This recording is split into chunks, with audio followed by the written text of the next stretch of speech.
believe I'm the fastest. 3-time series fastest.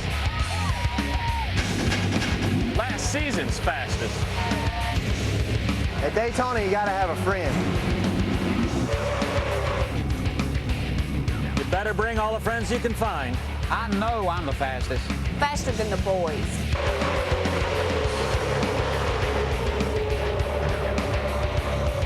I believe I'm the fastest. In a pack, In a draft, 3 wide. I'm the fastest. first time series fastest. Outside, inside, brand new truck. It's Daytona, baby, and I'm back.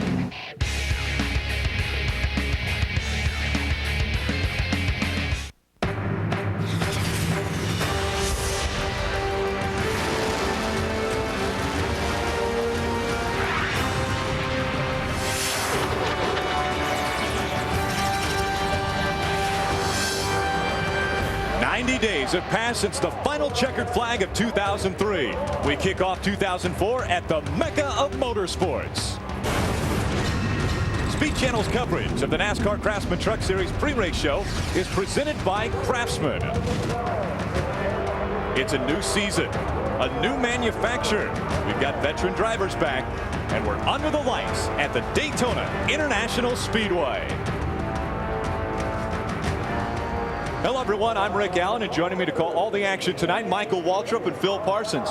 Now, a big change took place. Toyota joins as a new manufacturer in NASCAR. How big is it, Phil? Rick, I think Toyota coming into the Craftsman Truck Series is probably the biggest thing to happen to this series since its inception back in 1995. The first time a foreign manufacturer will come into NASCAR, one of their premier divisions, in a big, big way. They bring 7 brand new teams in to compete in every one of the 25 races this year.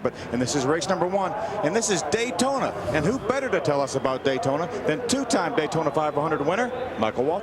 Well, Phil, obviously Daytona's special to me. I've had a lot of success here.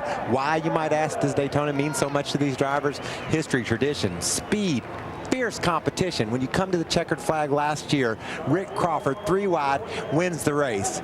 Rick Crawford was a short track driver from Alabama. He dreamed of racing at Daytona, just like Phil and I did when we were kids growing up. He wanted to be here. Last year, that dream came true for Rick. He took the checkered flag. This year, there's a dozen or so stories just like Rick's up and down pit road chasing that dream here at Daytona. And a guy who's going to bring us all of those stories from pit road is our own Ray Dunlap. Well, thank you, Rick. It's so great to get started here at Daytona. Now, remember, Terry Cook won his first race at Flemington back in '98, and that took you, what, about 34 races to get to victory lane, right? That was correct. You know how many races it's been since you won last? No, I wouldn't have a clue, but I know you will. 33. Sounds like it's time to get it done. Power Stroke diesel truck is awesome, and I think tonight might be the night. Okay, average finish of 6.2 here at Daytona. Terry Cook on the pole in his Power Stroke diesel number 10. Wendy? Well, thanks, Ray. It's an unbelievable feeling to be standing here tonight on pit road. Now, one of the biggest stories of the weekend was yesterday in drafting practice. Andy Houston, Jeffrey Bodine, they got together and they collected our defending race winner, Rick Crawford. Now, that truck, CB number 7, was the same truck Rick won here with last year. Obviously, there was too much damage to repair. They rolled out the backup truck, which is CB number 8, and that was supposed to be their downforce truck for Atlanta. Now, Rick went out for happy hour yesterday and was surprisingly pleased with it. Rick, how does that change your strategy for tonight's race? It really doesn't. I mean, we were starting back here with a primary truck, and to start back here with a backup truck that was even better than the primary is a feat to the Circle Bar team. That a big accomplishment. Ray Stonkus, all the guys on the team, Jack Roush and Roush engines under the hood, and you can bet one thing, we won't be back here very long, and hopefully we can make it 2 in a row with the Circle Bar Ford. Rick Crawford looking for another win here at Daytona. Let's go upstairs. Well, thank you and welcome again, Wendy Norris, to the broadcast team. The trucks are lined up on pit road. The drivers have all been introduced. All we have to do now is see the green flag.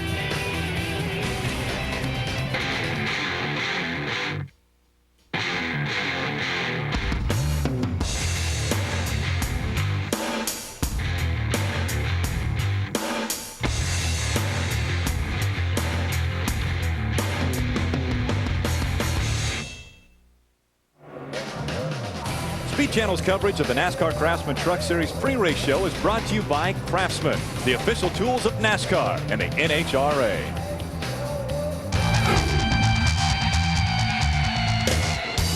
Jason Leffler and his number 2 Dodge found himself in a familiar place, leading the pack to the first green flag of the season. It didn't take long for the first caution to come out in 2003 as David Starr's number 75 Chevy on lap 2 got caught up in traffic and found the inside wall. Rick Crawford established himself as the dominant truck by starting 19th and making his way up to the front on lap 37.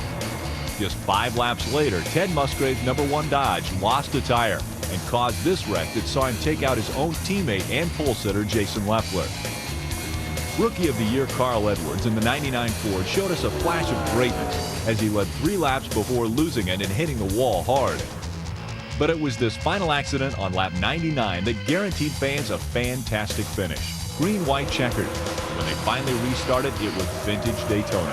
3 and 4 wide, vying for the top spot around the 2.5-mile tri-oval. And when they came out of turn 4, it was the closest race in Daytona truck history. As they're coming to the line, it's Rick Crawford making the pass, and Crawford wins the Daytona 250.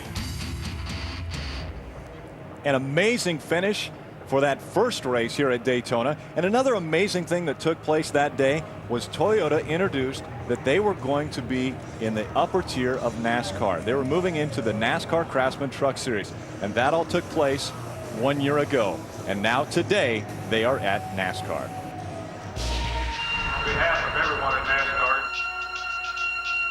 we're very pleased to welcome Toyota Tundra to the NASCAR Craftsman Truck Series here in 2004. NASCAR Craftsman Truck really presented itself with the place for us to showcase the fact that we have trucks to sell, and they are also all built here in the United States. Toyota's emergence into the NASCAR Craftsman Truck Series further extends the manufacturer's rich auto racing history. When Toyota decided to get in now, we said, well, you know, we can be another part of history. There's been a lot of communication amongst the teams, and you know, essentially TRD is shepherding everybody so that we're pooling information, and I think that's working well. Over the short span of 21 years in American motorsports, Toyota has proven to have a rich history. Most recently, Toyota saw success with championships in the kart series in 2002, and last year proving to be a power in the IRL in its first season, winning the Drivers' and Manufacturers' Championship while also crossing the Yard of Bricks first and capturing America's greatest prize, the Indianapolis 500. I think we've learned some things over the years, especially in the kart series, and that one thing is that you can have equipment and put it on the track, but it really is a combination of finding the right teams with the right drivers. They've been around the truck series for well over a year now, probably almost 2 years, and really doing the research, and they've had trucks built, they've been on the racetrack a lot, they've had engine programs that have been up and running all last year, and you know, I think they've really done their homework. Although the Craftsman Truck Series is Toyota's first entry into the upper tier of NASCAR, it began competing in the NASCAR Goodies Dash Series in 2000 with Robert Huffman at the wheel. Right now, I think the biggest hurdle is probably the engine side of it. You know, fortunately enough, I've been involved with them for the last 3 years and seen their involvement in the kart and the IRL program and my Goodies Dash program, and they won't struggle at that long. For Toyota's competitors, the addition of a 4th entry in the Craftsman Truck Series offers a welcome challenge on race day. For NASCAR, Toyota is expected to bring along a generous budget to sponsor events and market its involvement in the series. I think this is going to be a great series to watch next year because this is it's going to be very, very competitive. It's making it tougher, you know, with Toyota spending as much money as they are. The biggest thing, though, is I think I can, you know, you can look at it 2 ways. Either, you know, I think they're going to raise the level of competition, and I think that I can learn from those guys. After a year of preparation, the day has finally come for the Toyota Tundra to show its power. The people at Toyota know from history that the way to a championship is not through the mountain, but over it. We just want to come in, be competitive, win our share of races, and hopefully have one or both of our guys, or all 7 of these guys, a year from now bidding for this championship.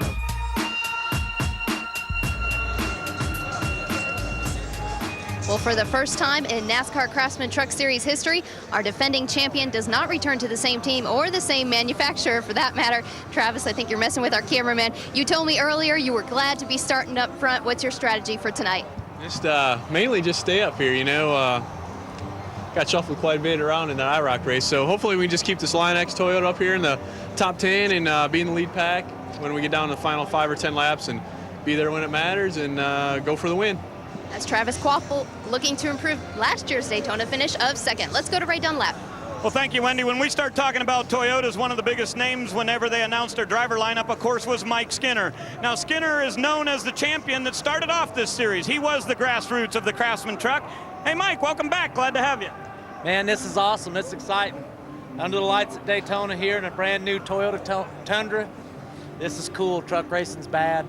We got 16 wins on your docket right now, and you won in your very first start. How cool would it be for you to be the guy that gets the win for Toyota in their very first start? It'd be good, but I'm just trying to keep my emotions kind of at a low key because if I try too hard, we won't see the end. So I'm just going to have to try to keep the fenders on this little Tundra right here. And if we got anything for him, we'll sure as hell show it at the end. Okay, good luck. He has 2 poles here at Daytona in the Nextel Cup Series. 13 times he's raced here in that division, and he is probably one of the most experienced drafters in this field. Tundras were a little bit of a mystery coming into qualifying, and then the mystery was solved immediately. They had 7 trucks entered, and all 7 have qualified in the top 17. Well, NASCAR had a test back in December at Talladega that I was a part of. And the Toyotas were really a little bit off the pace. So everyone worried all winter long if the Toyotas going to be competitive here in Daytona. Obviously, they have been. They're going to knock it down. You know, they've got great drivers. You see one of their team owners there, DW, at the NTN truck that Ruderman will drive. They've got a former champion, the first champion in Mike Skinner, and the last champion in Travis Quaffle. So obviously, not only are their trucks good, they put together some solid teams. Very thrilling for Toyota to come into a new series and see if they can do well, and they're going to try here at Daytona.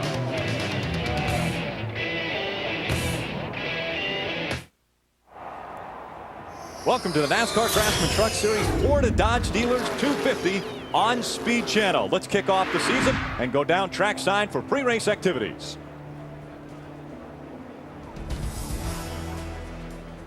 Ladies and gentlemen, please rise and remove your hats as the Daytona Beach Police Department presents tonight's colors.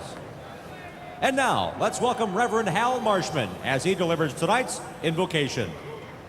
Almighty God and Father of all mankind, we thank you for this wonderful part of the world. And we're gathered here tonight for all the excitement of the races. And we want to be still and let you know that we care about you as our God. So bless this night and bless all who participate. Shalom and amen. Ladies and gentlemen, please remain standing and welcome Transcontinental Records rising star,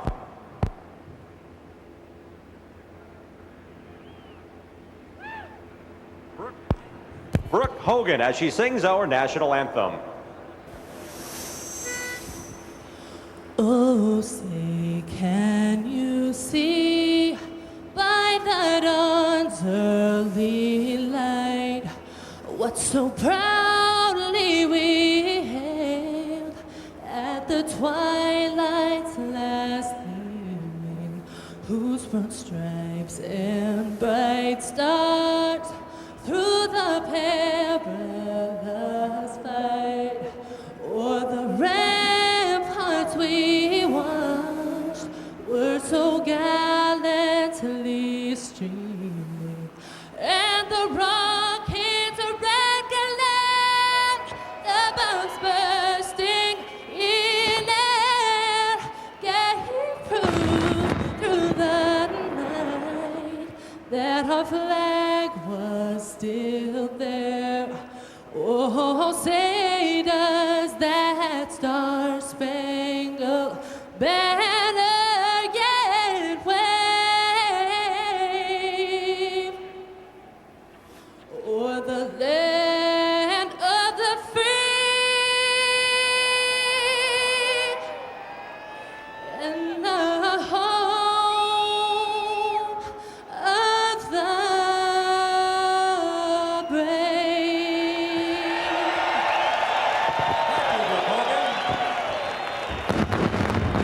And now, race fans, let's welcome back Hulk Hogan for those most famous words in motorsports. Drivers, start your engines.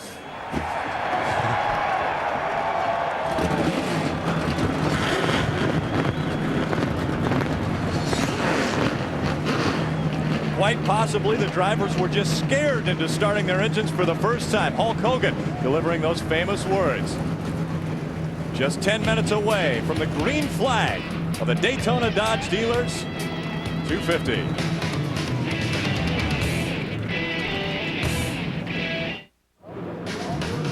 The NASCAR Craftsman Truck Series Florida Dodge Dealers 250 on Speed Channel is brought to you by Dodge. You can take life as it comes, or you can grab life by the horn. Dodge. By Craftsman, the official tools of NASCAR and the NHRA. And by Domino's Pizza, the official pizza of NASCAR.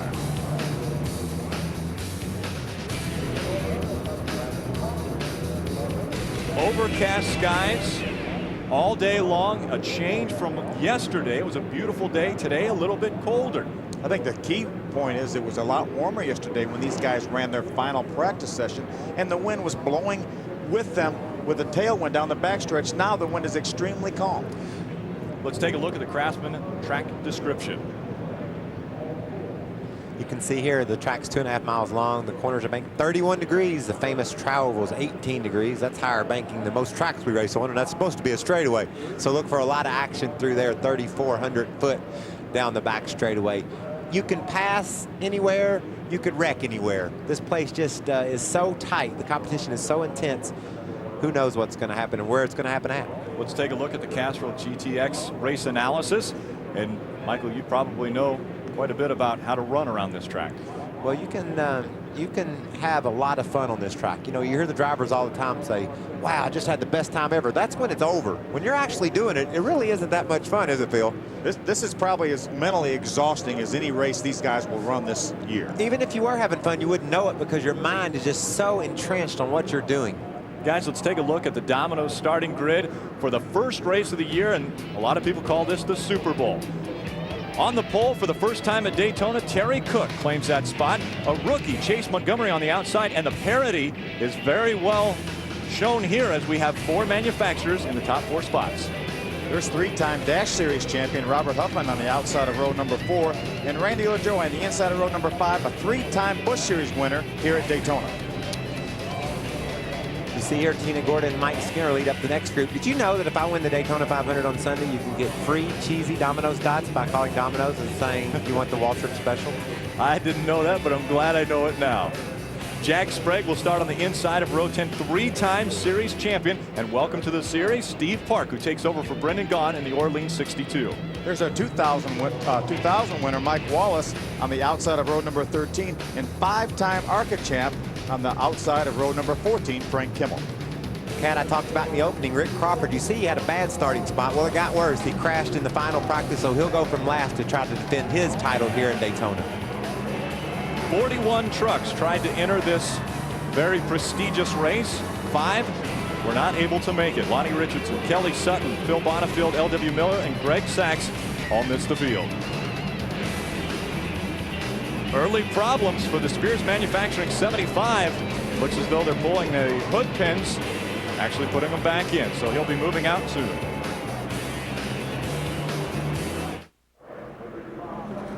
Speed Channel welcomes you back to the Florida Dodge Dealers 250 here at Daytona Beach, Florida. Because of a low ceiling, the onboard cameras in our trucks may not have a good picture, so we are going to let you know. Travis Quapple, Ted Musgrave, Bill Lester, Jack Sprague, Stedman Marlin, and Mike Wallace all will be carrying onboard cameras. But again, we mentioned that overcast skies today, and that's been giving us some problems as far as reception for onboard cameras. Now, last year, you guys were all making picks as far as who you thought were going to win the championship, and we've got some early season picks, and let's start off down on pit road with Ray Dunlap.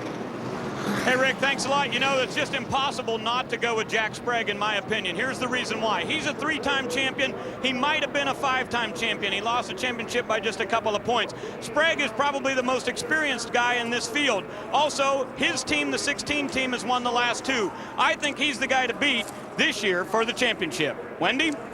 Well, Jack Sprague's an excellent pick, Ray, but I'm going with another veteran, Ted Musgrave. Now, Ted, he has a whole new attitude this year. I've been watching him in practice. I've seen him in the draft, and he's ready to go. Last year, he had an average finish of 7th. He's one of our most consistent drivers in the series, and this year, I think Ted Musgrave will be the man to pick. What's your pick upstairs, guys?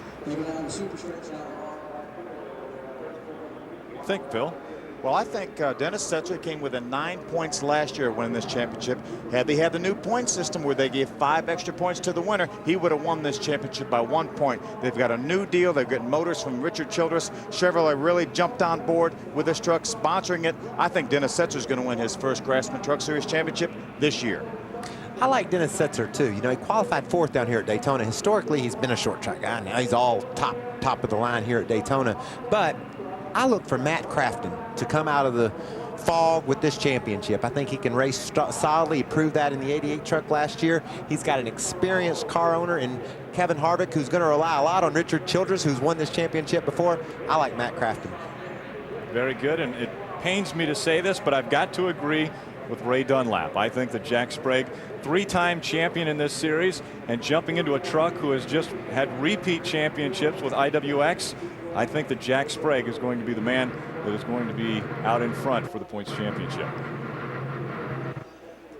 The guy that has an opportunity to win some money for his crew is Terry Cook. Terry Cook can have the Craftsman win from the pole award go to his team members, and it's changed a little bit this year. It used to be that we would give $10,000 for anyone that would win from the pole in a Craftsman Truck Series race. This year it is an incremental.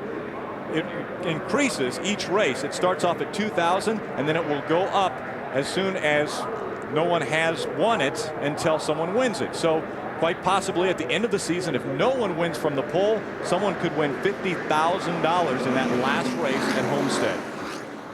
Let's go down trackside to Ray. Hey, Rick, down here in the Roush pits, I think we've got an awful lot of support for Carl Edwards here. Greg Biffle is down here in the pit area. He's going to be helping these guys out, telling them about the experience he got when he won last year here in the Pepsi 400. We also have Rambo, crew chief from the Busch Series, and we also have Kevin Starlin, the crew chief. Doug Richard is down here. These guys have a lot of people giving some advice to try to help Roush Racing get to victory lane for the first time here at Daytona. Remember, they lead the series with 33 career wins. Tell you, the guys right now in these trucks, they have butterflies. It's so big, it's unbelievable. Now, as soon as the green flag drops, Michael, they're going to be fine. But these guys have been waiting 3 months to catch a green flag here at Daytona. Yeah, but I mean, and everybody's looking at them. You know, they're center stage tonight.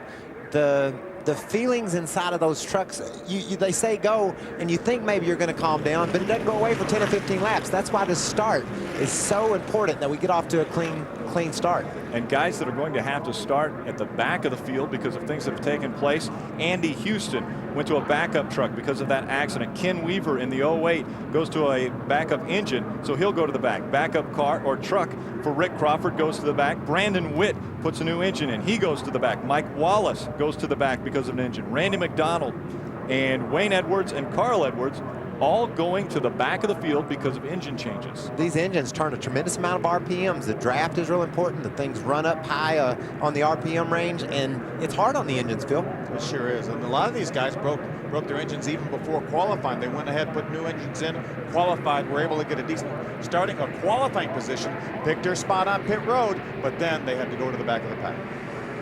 Man, I never understood that whole boogity, boogity, boogity thing Darrell came off with, but I'm standing here and I can't stand still. I mean, I know Darrell, he just had to start yelling something when these things came down to the start-finish line. This is intense. I love the action, and I've loved the seat that we have to watch here at Daytona. I'm actually glad you're up here because I thought that was maybe a family thing, like your dad used to yell boogity, boogity, boogity, or something like when you were running out of the house. He doesn't even know where that came from. It's just something he dreamed up. The fans are coming to their feet. The starter's holding them back. Golly. Michael Dolan sets the pace in the pace truck. He will pull that Dodge onto pit road. And now Terry Cook in the number 10 Power Stroke Diesel leads the field of 36 to the first green flag of the year. And we are underway with the Florida Dodge Dealers 250. Michael, did you see those guys jump on the throttle and those trucks jump sideways? That's what happens when you punch the needle on 600 horsepower. It's really moist out tonight, too, so the track's been sitting dormant for a while, and I'm sure just, golly, it didn't take them long to go 3 wide, did it? 3 wide going into turn number 1. Bobby Hamilton right on the get-go, jumps to the outside 3 wide. He has had a truck that has really liked the outside this entire week, and he has been extremely fast. Look at him on the outside. Bobby Hamilton wasting no time trying to get by the 16 of Jack Sprague. That's the 46 of Dennis Setzer. That's one of Bobby's team trucks on the inside, Chase Montgomery, the white number 8. That's leading this thing, but not for long. What about Bobby Hamilton? Starts 10th. I think I'll just lead the first lap, thank you. 2.5 miles, and Bobby Hamilton will go across the start-finish line to lead the first lap of 2004. And Mike Skinner right there with him. He's got a lot of experience, 2-time pole winner here in the Winston Cup Series. Now Bobby Hamilton moved to the top of the track to make all the passes. Now he's back down on the yellow line. I would say these cats will get a run on Bobby before long. There you can see Skinner. He's wanting to put that Toyota out in front. Smoke early. And that's Joe Aramendia. Joe Aramendia in the 31, having smoke coming out of that. Number 31, the caution flies. Well, these guys need to slow her down. The rule is that you just back her down as soon as the caution comes out. Nice, steady pace to the start-finish line. Disappointing start for the 31 of Joe Aramendia. We're under our first caution for the Florida Dodge Dealers 250. We'll be back.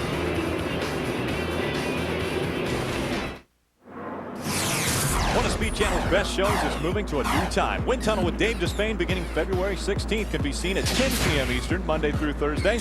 As always, Dave takes your calls and emails live on virtually any racing subject. Stock cars, Indy cars, F1, drag racing, motorcycles, whatever's on your mind. Wind Tunnel Monday through Thursday at its new time, 10 p.m. Eastern. And remember, the Daytona 500 winner will be on Monday's show. And that could be you, Michael. That would be nice. I'd show up for that. I was on Dave's show last night. 3-time Daytona 500 winner. That sounds pretty good. I think I can get used to that. Shane came in and topped off with a little bit of gas. Phil, did they make a chassis adjustment? Could you tell? They were working on the front of the truck. I don't know if maybe he ran into the back of somebody. And or maybe just too much tape? Could have had too much tape. But it's hard to believe he would really overheat in 2 laps because they only ran 2 laps. Taking a look at Joe Aramendia. And the smoke was rolling out from underneath the hood of that truck.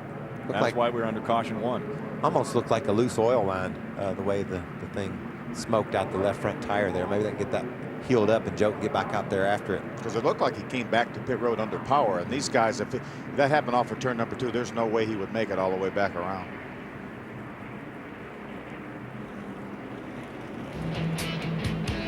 Field all in line.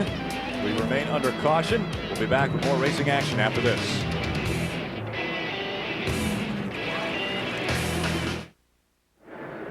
Welcome back to live coverage of the Florida Dodge Dealers 250. As Terry Cook brings the field back to the start-finish line for our first restart of the night. Bobby Hamilton sits right behind him. Green flag. We're back underway.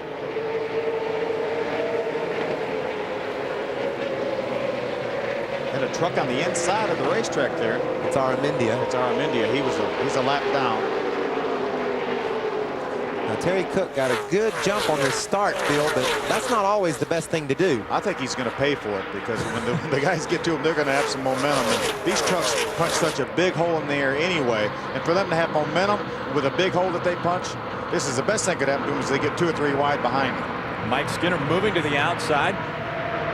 Jumped out and around Bobby Hamilton again. Bringing his teammate Travis Quapple, the 24 Line-X Toyota with him. It's going to be hard to get used to saying Toyota. We said Dodge, Ford, Chevrolet for so many years. Now we have to say Toyota. Oh, I think we can figure it out. Especially if they run up front like this. Terry Cook trying to hold them off as they go 3 wide through the tri-oval and into turn number 1. Quapple goes to the outside of Skinner and picked up some help from Setzer. Allowed Quapple to finish the pass. You see him get by his teammate there, Mike Skinner. You know, one of the big raps last year on Travis Quapple was that he didn't win many races. He didn't lead many laps. Well, it looks like he's going for the lead early here at Daytona. There he goes, taking that Toyota to the outside. Oh, Chase just squeezed in there. Ray? Hey guys, we see Ted Musgrave making some good moves out there on the racetrack in that Mopar Dodge.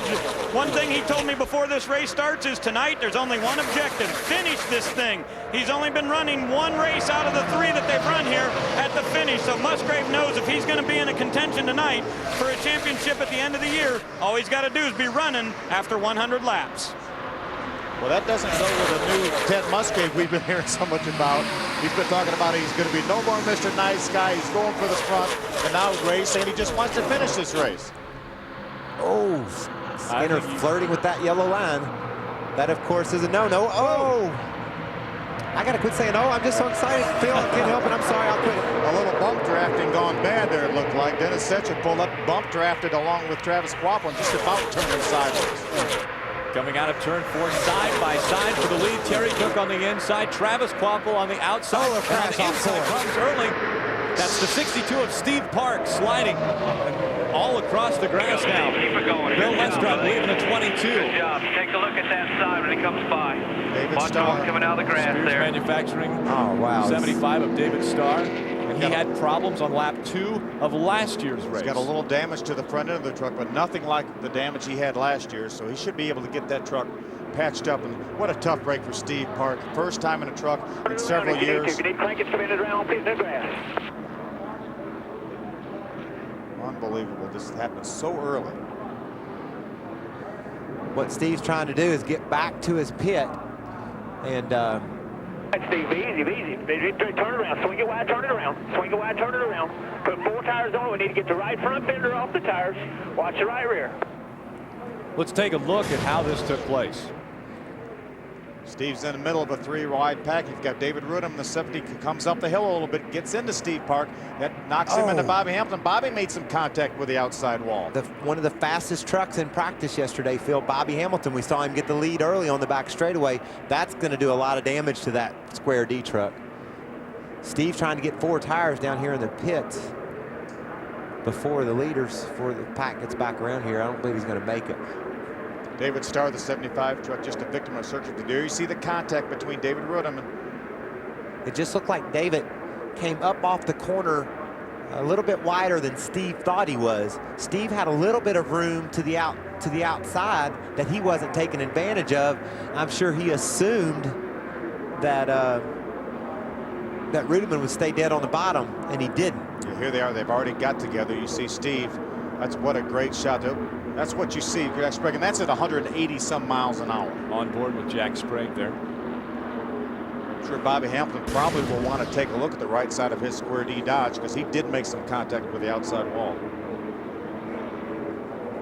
I don't quite understand what happened there leaving the pit.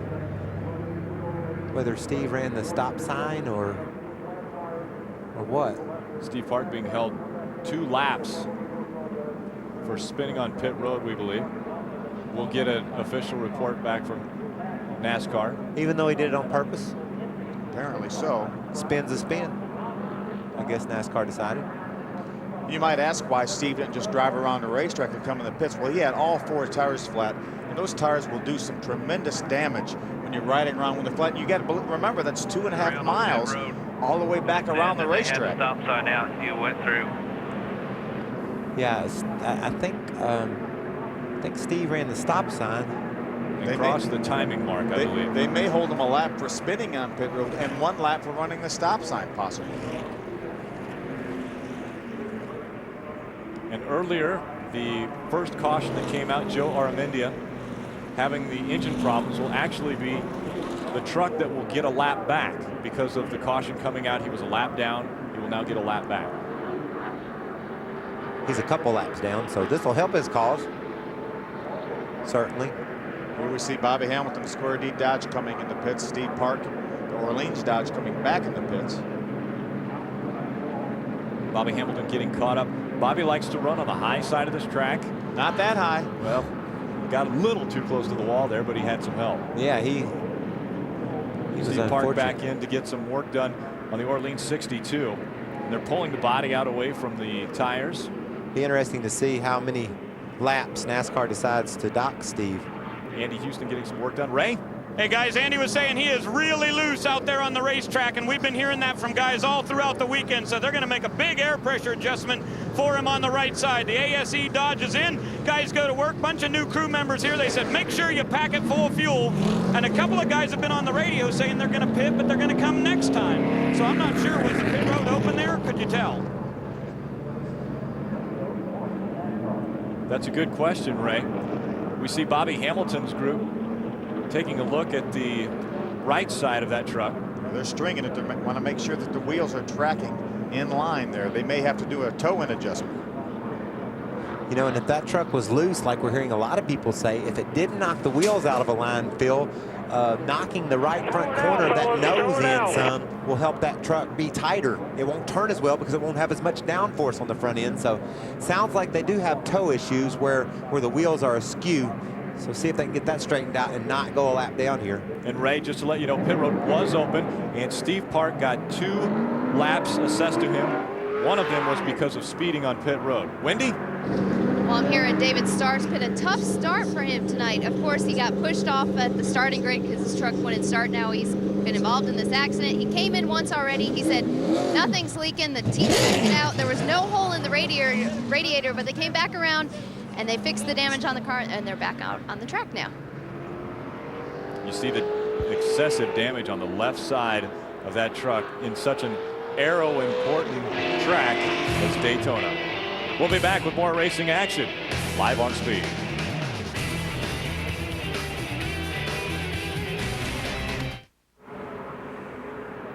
Welcome back to Daytona Beach, Florida for the Florida Dodge Dealers 250. We're under caution number 2.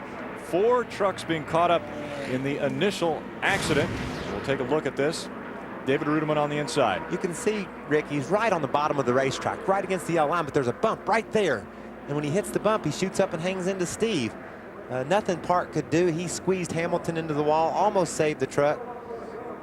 There's a little bit of a bump there where the tunnel is, and that almost looked like exactly where the tunnel goes underneath the racetrack so you can drive inside the infield, and looked like he just hit that bump. The truck got away from about a half a truck width, just enough to get into Steve and turn him into Bobby Hamilton.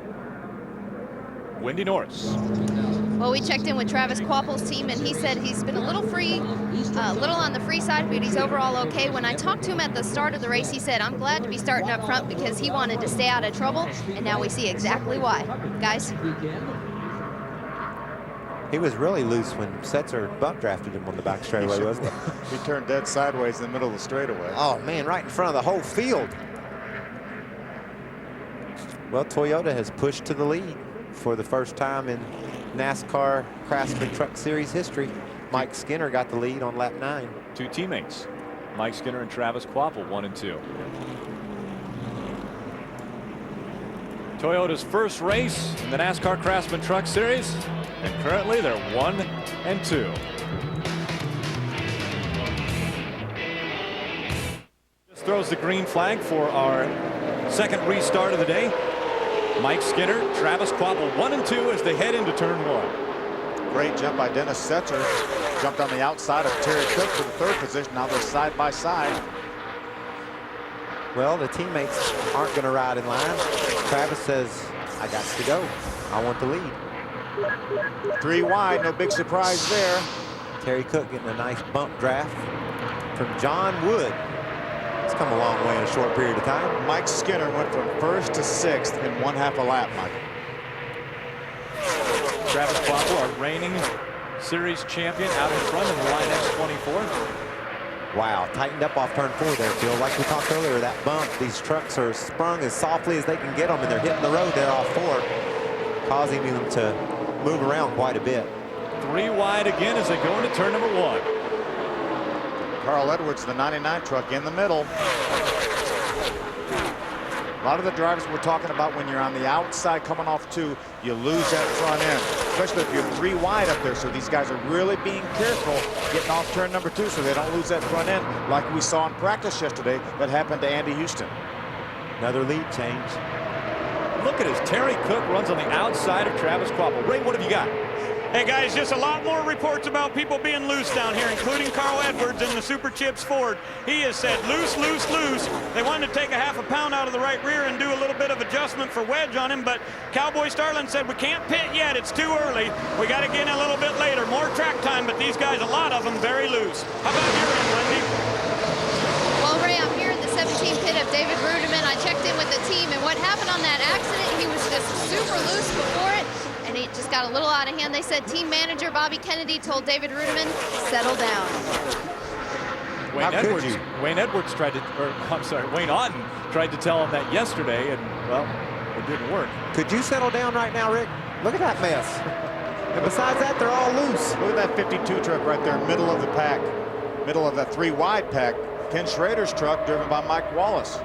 You know, I said John Wood come a long way in a hurry. He's up to fighting for second position, third position there, and that 50 truck started 20th. I guess that's not that big of a deal when you consider Bobby Hamilton started 10th and had the lead by the middle of the back straightaway on the first lap. About a mile and a quarter.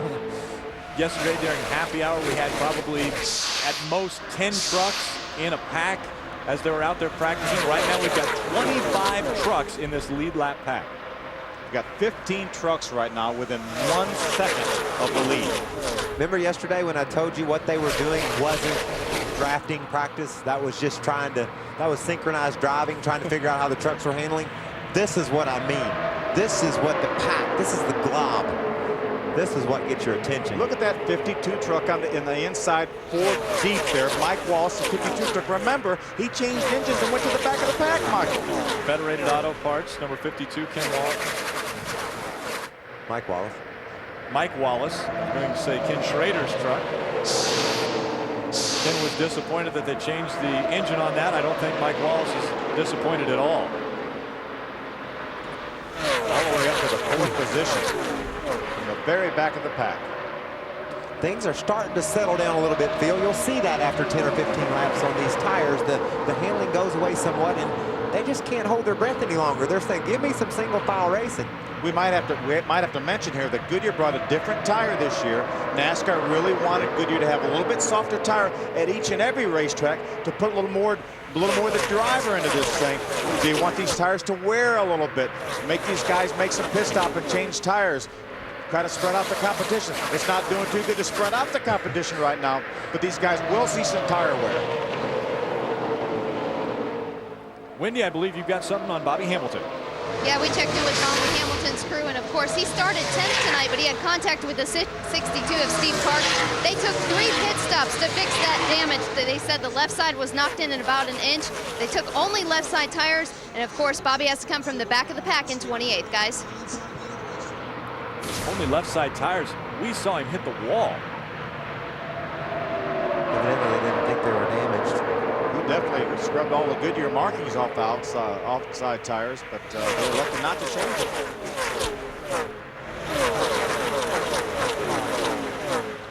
Well, just about the time you think it's settled down and they strung out a little bit, then this big giant draft brings these things right back together, 2 and 3 wide. Yeah, you have Setzer going for the lead. He was tired of following Terry Cook. He decided he needed to get his truck in the front.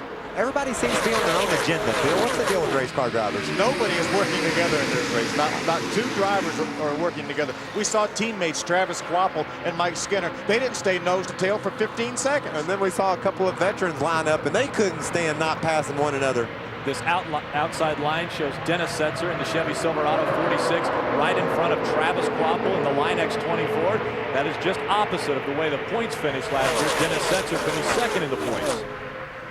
Terrific point battle. We had 4 guys in big-time contention coming down to the last race of the year at Homestead, Florida. Inside of 40 points. Dennis Setzer ended up finishing second by 9 laps. Mike Wallace right on Terry Cook's bumper, trying to push his way to the front of Schrader's truck. I'll tell you, Michael, I talked to Ted Musgrave earlier this morning. He said probably the best truck he saw out there in happy hour was Mike Wallace in the 52 Federated Auto Parts Chevrolet. Whoa, we got loose right there. Big time loose. I don't think he wanted to be the below the yellow line there. That was not by choice, but look at him. He kept the hammer down. Now he's going back for the lead.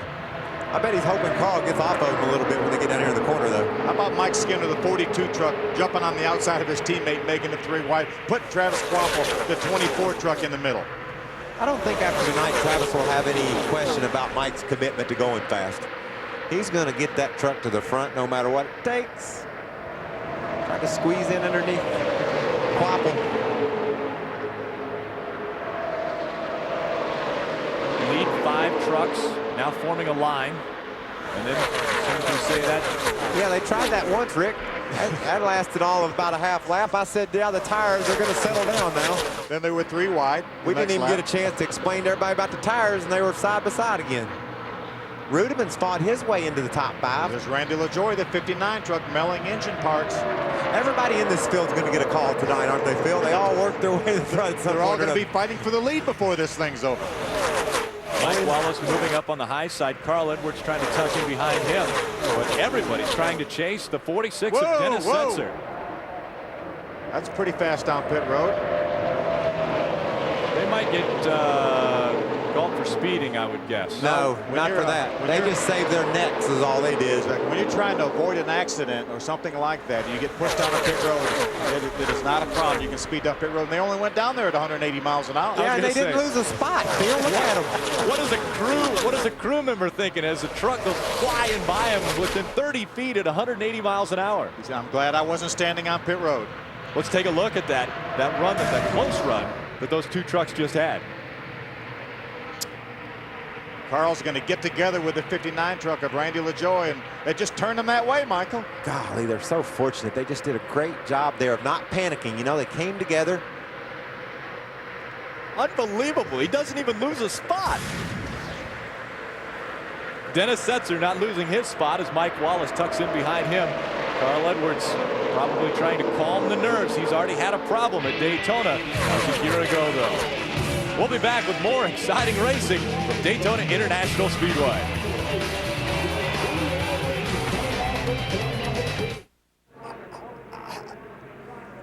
Welcome back to the Florida Dodge Dealers 250. We're under caution number 3, and that was caused by the 99 of Carl Edwards. Let's take a look at what happened.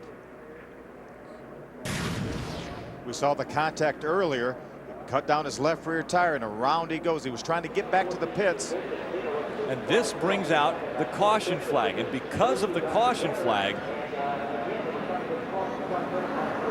we had even more problems. They're just racing back to the caution flag. You see Robert Huffman, that's the 12 truck coming right across the racetrack. He got ran into from behind. Looked like by the 08 of Ken Weaver. See, Tina got down in the grass trying to figure out which way to go, and she gets loose and turns around. It's really a shame. 88 getting by. It's a shame that happened. They were just trying to, they're not racing back to the flag. They're just trying to coast back to the flag, and Tina's motor won't start. Sponsored by Bassaret. That's underwear, I think. That is correct. Women's Ladies lingerie. Underwear. Exactly right. It's going to be really exciting to have 2 women full-time in the series this year. Kelly Sutton and the Team Copaxson truck did not make this field, but she will be at Atlanta, our next race, and it's going to be great to have 2 women full-time in the Craftsman Truck Series. And Kelly Sutton had a great run at Homestead, our last race of the season, so we expect to see some great things out of her when she's able to make the field, probably in Atlanta. And Tina's a consistent competitor, too. I mean, she always runs right around the top 15, top 20 trucks, so got a great new sponsor, and she's with a great team. Thor Sport Racing. Jerry Cook's her crew chief. Was Matt Crafton's crew chief the last couple of years, so she's with a great team. Now Carl Edwards back in again. How come?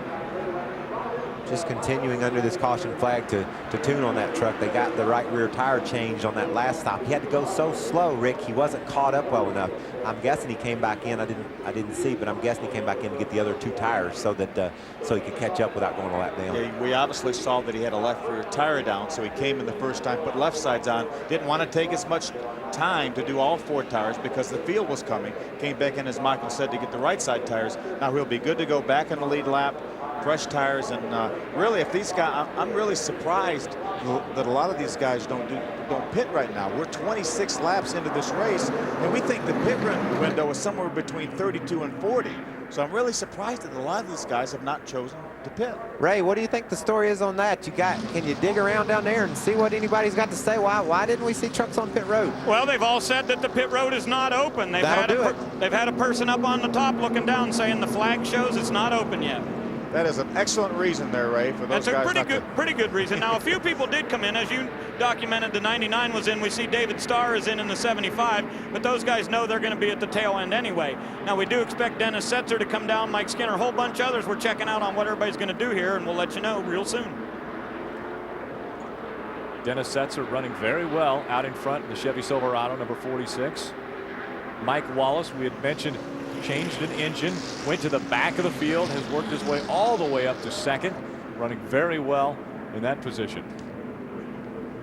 Bobby Hamilton, the Square D Dodge, also coming back down pit road. They're continuing to work on that truck to try to get it put back together, get the toe end straightened out, because he's got such a great truck. And I think if they get the tires aligned, Michael, I think he's really going to have a good truck. And we're looking at the 08 of Ken Dreamweaver. In the 08, they gave him a black flag for not adhering to the caution. He didn't slow down quick enough. And he got into the back of Robert Huffman, we believe, and Robert got spun around. You know, Bobby, we were talking about Bobby Hamilton a second ago. He was unable to keep up with that lead pack when he went back to green flag racing. But Phil, he only fell back 15, 20 truck lengths. You wonder if maybe he was just trying to fill out what that Square D Dodge was going to be like.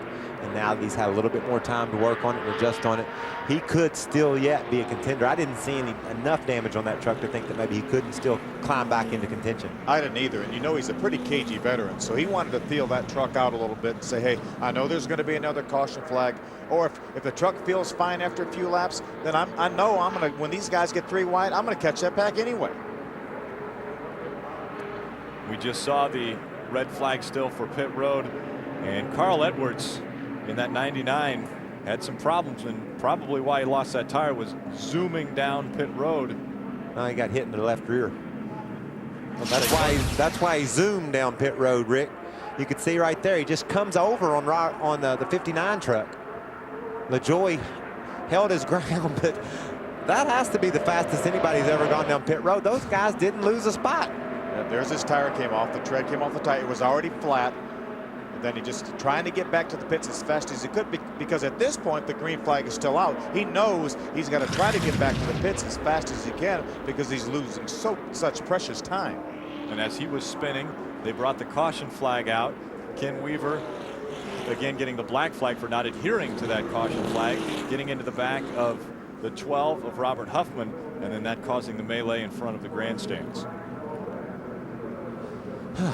Okay, we're 28 laps in. Just over a quarter. What are we going to do now? They're all going to have fresh tires again and go at it like a Chinese fire drill. Be just like starting over. Very disappointing for Tina Gordon in that 13. Had great runs in practice. She had a very impressive qualifying run in 13th, and she said she wasn't superstitious, it being Friday the 13th. But that truck being pulled back into the garage. I don't really understand why that thing wouldn't crank up and go. She didn't hit anything, just made a loop, and now it won't start. It didn't look like she hit anything. I wonder if they tried to push that truck down there to get it started. I didn't see him try to push it. No, they went right up there and hooked onto it.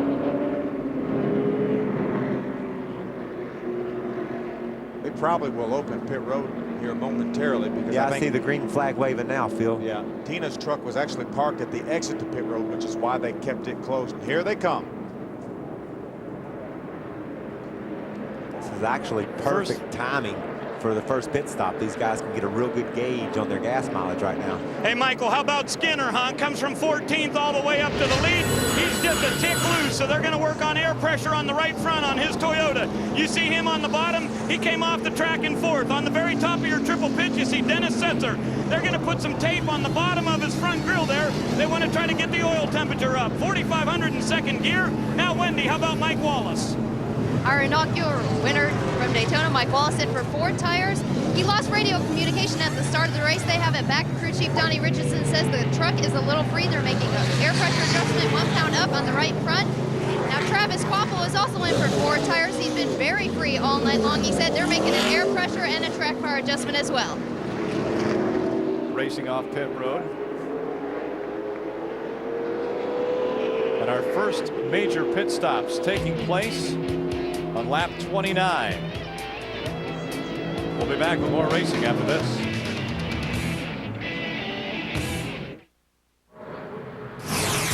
Tune in to Speed tomorrow at 8 p.m. for a special edition of Inside Nextel Cup. Alan Bestwick will host the special Daytona 500 edition along with his famous cast of characters, Johnny Benson, Ken Schrader, and our own Michael Waltrip. Tomorrow at 8 p.m. on Speed. Joining him will be Kevin Harvick and DJ Dale Jarrett. Pretty good lineup. Very good lineup. We've been told from NASCAR that Robert Huffman has been released from the Care Center. And so the driver of the number 12 Toyota Tundra out of the Care Center and is okay.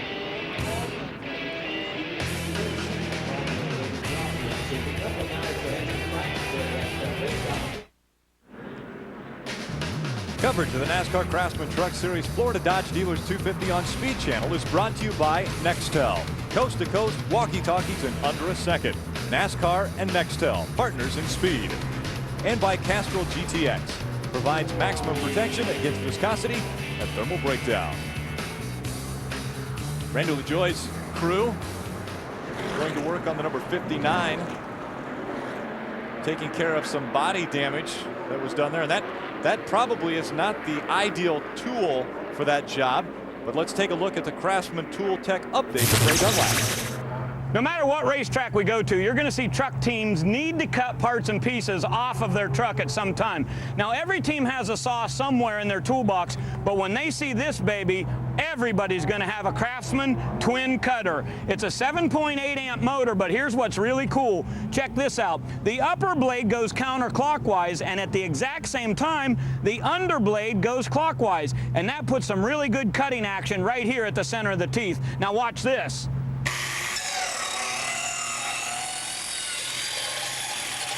This thing will cut through metal at any time. When the teams see this one, these babies are going to be flying off the shelf. Well, David Rudiman on this round of pit stops came in 5th and went out 8th. Crew Chief Jason Overstreet said the truck was a little light on the front end. They took 4 tires, but no adjustments for David Rudiman. Now, you've seen Bobby Hamilton's come in 3 times on this round of pit stops. They're erring on the side of caution. They came in, they checked the toe, they went back around, they came back in the pits, they changed tires, and then they came around for a 3rd time and double-checked the toe. They'll go to the tail end of the longest line because he pitted before the leaders. Easy for Wendy to say that. Toe to tail. Green flag flies, and we're back underway with the Florida Dodge Dealers 250.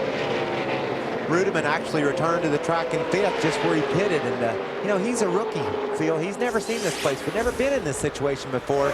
Got off to kind of a shaky start, but he's done a nice job putting that truck up front. Bobby Kennedy, a tremendous amount of experience, of course, on these tracks and these type racing vehicles.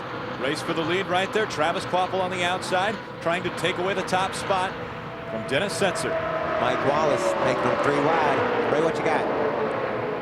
Well, Michael, Hank Parker Jr. is in the Daytona USA Toyota. They're having problem with ignition boxes. The last time he came in, they actually took the 2 out that were in the truck and replaced them. He said every time he comes through 3 and 4, they just drop out. He loses power. So they came in here and work on the wiring. He heads back to the racetrack.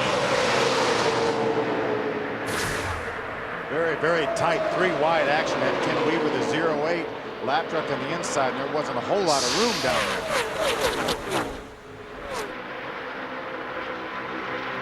Sparks flying as we enjoy the first night race for the NASCAR Craftsman Truck Series at Daytona International Speedway.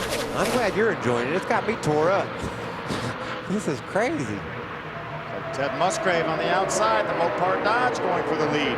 Steve Park giving him a little push in the Orleans Dodge, and Ted Musgrave will take over the top spot as they work their way through 3 and 4. Ray, what's going on? Musgrave came on the radio just a little bit ago and said, guys, what's the story with those tires? I was a little worried about it. Everybody told him the tires look great. He said the truck's handling wonderful. Wow. That's not very often that Ted Musgrave thinks the truck's handling wonderful. Ted Musgrave can be leading a race going away, and they make major adjustments on pit stops. These guys are getting too aggressive, Phil. With this bump drafting, they're going to turn somebody into the wall, and that's exactly what happened. Hard. You see smoke coming out. Matt Crafton had some damage there in the 6 truck of Kevin Harvick. Spark, you got up pro outside. You're clear to the bottom, Steve. Come all the way to the bottom. I just was commenting. I'm seeing way too much bump drafting. You don't need to be doing all that stuff this early in the race. We still have 65 laps to go in this race. A bunch of them don't have that many to go. Yeah. Like Matt Crafton's got some trouble there. I don't know if he was the bump drafter or just got caught up in the aftermath. Barely touched him. That'll do it at 180, 90 miles an hour, Phil. Sure, well, these trucks aren't necessarily completely under control either. It doesn't take much to get these trucks out of shape, and you see Steve there. He was, I mean, how many wrecks now do we see in the middle of the straightaway? That's exactly right. It's uncalled for. Bump drafting has become way too serious. You know why they do it and why because they're able to do it. These trucks punch such big holes in the air, the trailing truck can come up and hit the truck in front and push him ahead. Done properly, it works great. Miss it a little bit, and you'll have what you had there where Steve got turned into the outside wall. Like, Ken Weaver is a rookie. I don't want a rookie bump drafting me. He just hit Steve too hard and turned him into the outside wall. Probably didn't hit him as exactly square like you need to keep him turning somebody sideways. And he's a lap down on top of that. A couple of laps down. See him right there, he was outside. And he came across. And he came across and hit him while he was doing that, and it just turned the right front of Steve's truck right into the outside wall. How many wide are they back? They're 4 or 5 wide. 5 wide. Trying to get through that mess. And Matt Crafton, the victim of circumstances there. He must have, I don't know if maybe in the aftermath he just punted somebody a little bit. We heard a little bit of his radio traffic saying that he thought that the oil pump belt had come off the truck. So you see oil. See how shiny his tires are right there. That's oil that's gotten on his tires. So it's probably going to be the end of his day. There you see how shiny his tires are right there. That's probably going to be the end of his day, unfortunately. Truck looks pretty though, you know, with those shiny tires. Looks like a show truck. Too bad for Matt Crafton, making the move from the 88 into the 6, having problems there at Daytona.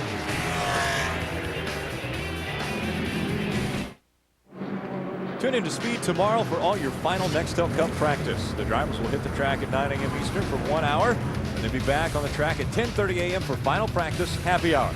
It's the final time the drivers will be on the track before the Great American Race, the Daytona 500. Tomorrow at 9 a.m. and 10:30 a.m. live on Speed. Ray? Well, great amount of damage down here to the Orleans Dodge for Steve Park. And Steve, I think the problem is your truck was white and everybody thought you were a ping pong ball or something. You were bouncing off everybody. I tell you what, I mean, I know Daryl's up in the booth, but I mean, his guy needs a driving lesson too from Daryl, because he got us involved in the first wreck. Got us up in Bobby Hamilton, had a great race truck, and it's a shame for him. And Ken Weaver, the 08 is all I know. Just turned me sideways, come down the front, and turned me into the wall in the back. So, I mean, the replay tells it all, and I'm just trying to learn who everybody is and trying to keep my nose clean. The Orleans Dodge, man, it was a fast race truck. I mean, we started 22nd and drove our way up into the top 10 and had a good race truck. It's just a shame we sit here now, you know. We still felt, even though we lost 2 laps in the pits, that we'd be able to gain some back. And is it fixable? I don't know. It's pretty tore up. I mean, it hit the wall pretty good. These guys on the Orleans Dodge are going to try to fix it. And just want to thank Michael Gahn for giving me the opportunity. We didn't want it to end up like this. Dodge is a great partner with all of us. And Jeff Waller, Waller.com. I mean, just really good people. It's a shame we couldn't put this Orleans Dodge up towards the front tonight because it deserved to be there. Okay, let's check in with Wendy. Well, thanks, Ray. Matt Crafton sits on pit road. His truck turned off. Let's talk to car owner Kevin Harvick. Kevin, what's the latest on the situation? I think it knocked a hole in the oil filter, but Matt was doing a good job. We just got the same truck wrecking out there all the time, so we just got to get it fixed and make sure it's right, and so we can finish. Kevin Harvick looking for his team to have a good finish tonight. Very possibly, Phil, he damaged that engine getting it back, too. They won't run too well without oil. Well, they sure won't, because Matt obviously knew something was wrong, because he must have seen the oil pressure gauge go down to 0, and if you run those things very long with no oil pressure, it's going to do some pretty irreparable damage. Mike Skinner coming in for some work on the Toyota Tundra number 42. Must be a fuel strategy situation. they cleaned the grill and put a little gas in that truck and sent him on his way. Steve Park not talking very nicely about the 08 of Ken Weaver. He's got a black flag for aggressive driving. We'll be back.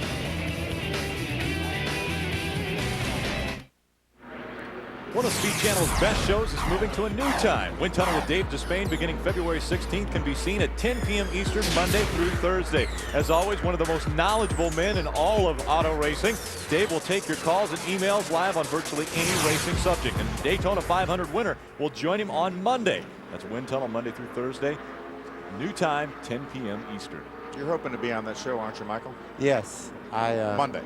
I would like to be a guest on many shows on Monday. That's pretty cool gig when you win the Daytona 500. You get to go be a part of a media circus, and obviously that's pretty cool for your sponsors. Wendy, what's going on in the pits?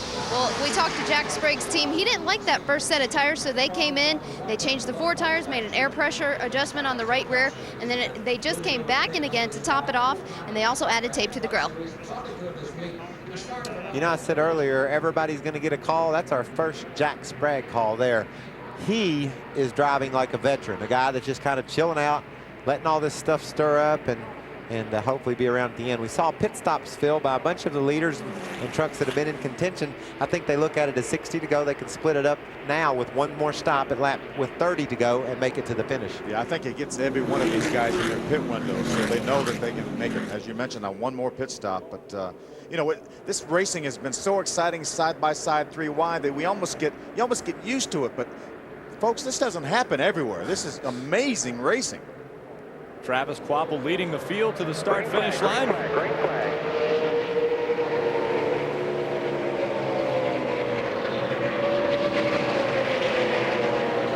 35 trucks.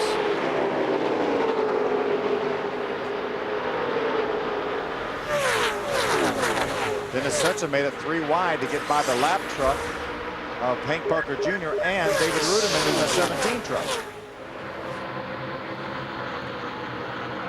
There are 35 trucks still showing up on the scoring monitor, but Matt Crafton and Steve Park obviously not out on the track right now. We haven't talked about Shane Meal much, the 15 truck. He's made a great move. Looks like he's battling for the 6th position right now with Chad Chaffin, 6 or 7. Yeah, they were real strong in practice and made some changes to that truck just before qualifying that obviously didn't work out, but he's fought his way back to the front. And as they go by the start-finish line, let's take a listen to the sounds of speed.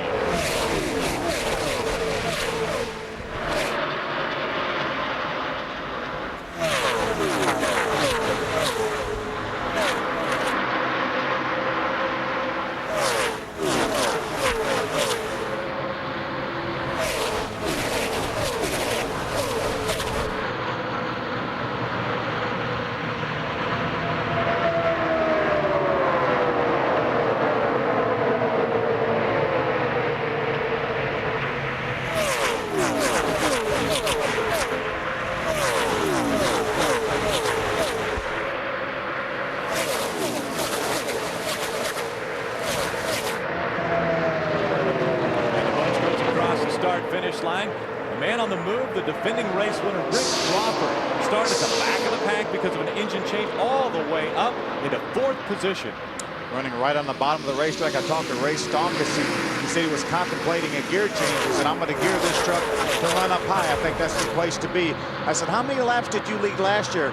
He said, oh, we led a bunch of them. I said, where did you run? On the bottom. I said, what changed? He said, well, maybe the tires changed. David Rubin with an impressive pass there. He was by the number 2 Team ASC car truck Dodge.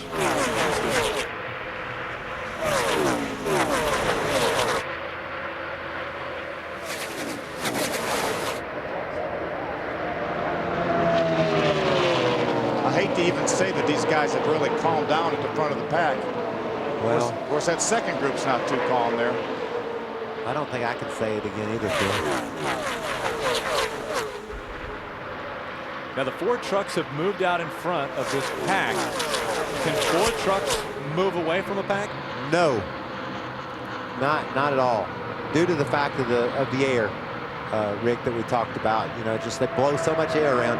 You see the two there. Ray, he started in the back, but he's made his way up through the field pretty nicely. Yeah, and Mike, they've been pretty happy with the performance on this race truck. As Wendy told you at the top of the show, of course, it is a backup, the truck they planned on taking to Atlanta. They talked about coming in and topping off before we went green on this last time, but Dennis Conner, the crew chief, said, I just don't think we can give up that track position. We don't want to be back there in all that mess. So they decided they'll wait later and get their fuel. Now, these guys are thinking they can get to like lap 68. If they get to 68, everybody's in the clear to make it all the way on one more stop. Got a couple of guys that have pitted and ensured that they're set to go with one more stop. But there's some guys out there that didn't make that last pit stop and still have a little bit of a question what they can do. They sure don't want to make a pit stop under green and everybody else catch the caution flag, because that'll put you a lap down in a hurry. Boy, a caution every now and then sure does help my heart rate. This is tough watching this stuff. Look, about sixth position on the outside there to 0-3 Jeffrey Bodine. That's the first time we've talked about him today, but he's a former Daytona 500 winner here, so he knows how to get around this racetrack. There's Mike Skinner in the Toyota Tundra number 42. He made a pit stop, put himself back in the field, got enough gas to where he could make it on one more stop, and now he's fighting his way back up through the field. Stuck in the middle there, the Federated Auto Parts 52 of Mike Wallace, and everyone talking about how well that truck was running. Wendy?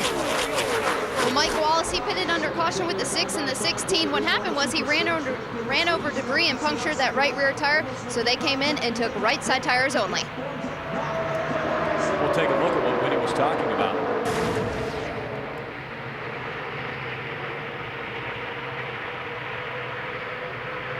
Whoa.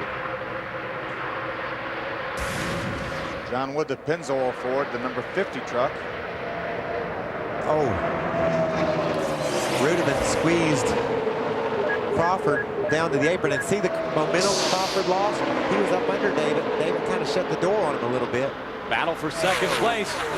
That's Dennis Setzer making the move on Ted Musgrave. Musgrave gets hung out up high. Bringing Shane Meal with him in the 15 truck, the Billy Ballou truck. Look at that pack wadded up in the back there. That was all as a result of Crawford getting off the gas. Setzer to the lead, bringing Shane with him. Travis Quapple backing up. Earlier in the week, Michael, did you not say Shane Meal was your dark horse pick for this race? Yeah, Shane's got the experience in drafting to do the job. It's a DEI engine under the hood of that truck. We know DEI success here at Daytona. You can see here, this is a replay of Rudiman and Crawford. They got together coming to the tri-oval there. I think that was a case where I don't think David Rudiman knew that Crawford was there, because it wasn't a drastic move to try to block him. It was more of a normal line in through the tri-oval there. So I just don't think he knew he was there. Oh, he got a little sideways off of 2 there. These things are moving around quite a lot, Phil. The trucks are seemingly loose. Shane Meal to the lead. Bringing the 24, Travis Quapple with him. How about Frank Kimmel? What a great job he's doing in that K Automotive Ford number 29. Well, we just keep on going down the list, Phil. There's 2 more, Shane and Kimmel. We can check them off. We've talked about them. They've been to the lead. They've been to the front of the pack.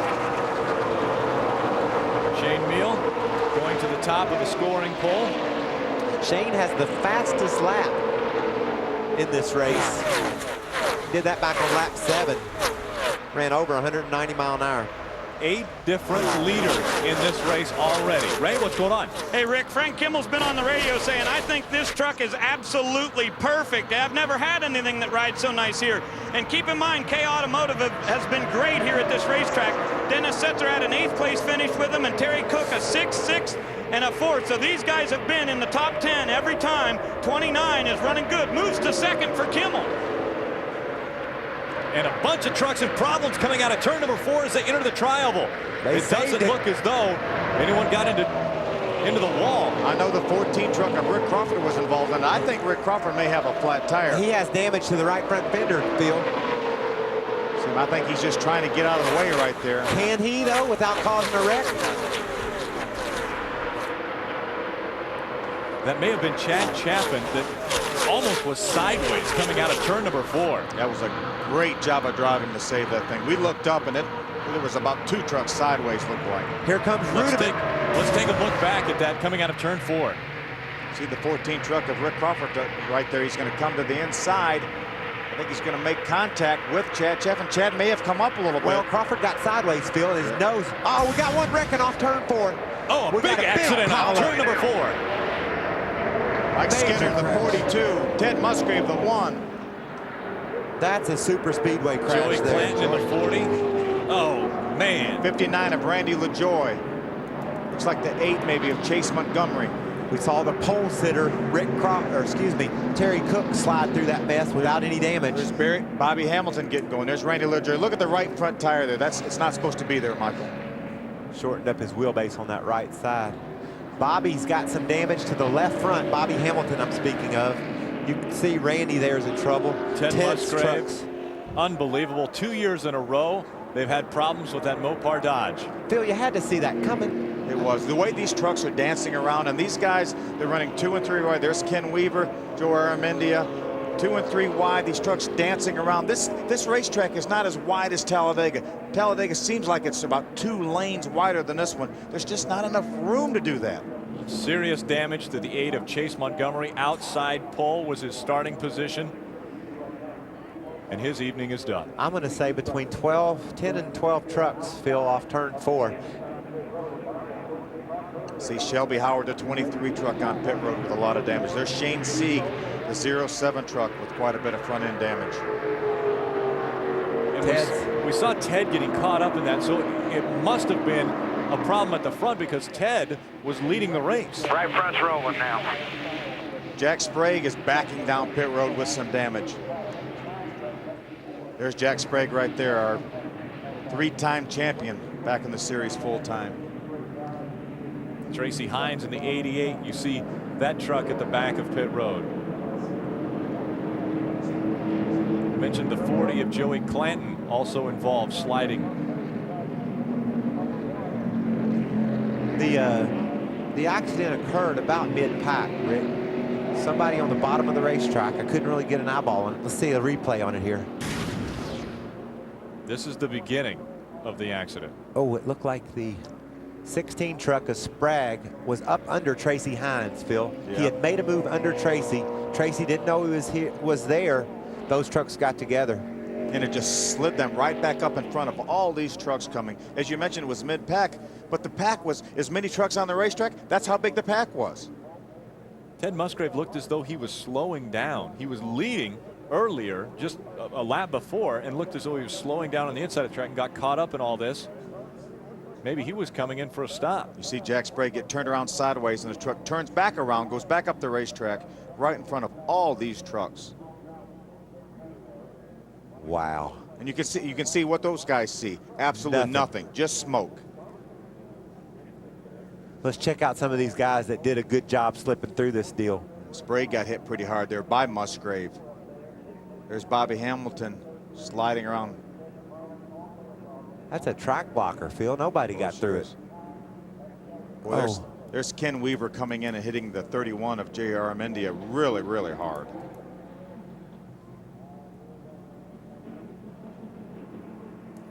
And we apologize. We would be showing you in truck cameras or onboard cameras, but again, I wanted to let you know the ceiling, the clouds are just so low over the track that our helicopter is not able to fly over the track to give us that coverage, and so we will not be able to bring those onboards to you.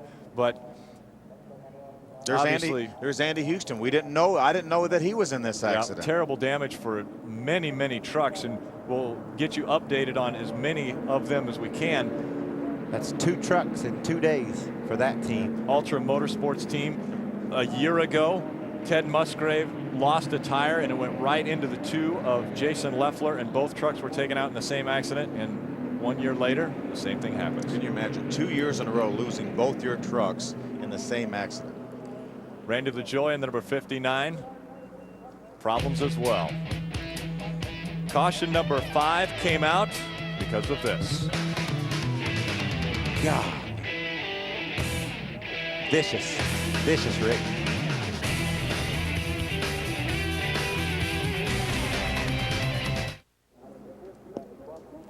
Welcome back to the NASCAR Craftsman Truck Series. Florida Dodge Dealers 250 live on Speed. The crowd getting their money's worth. The big one happening as they came out of turn number 4. A lot of trucks involved in our 5th caution.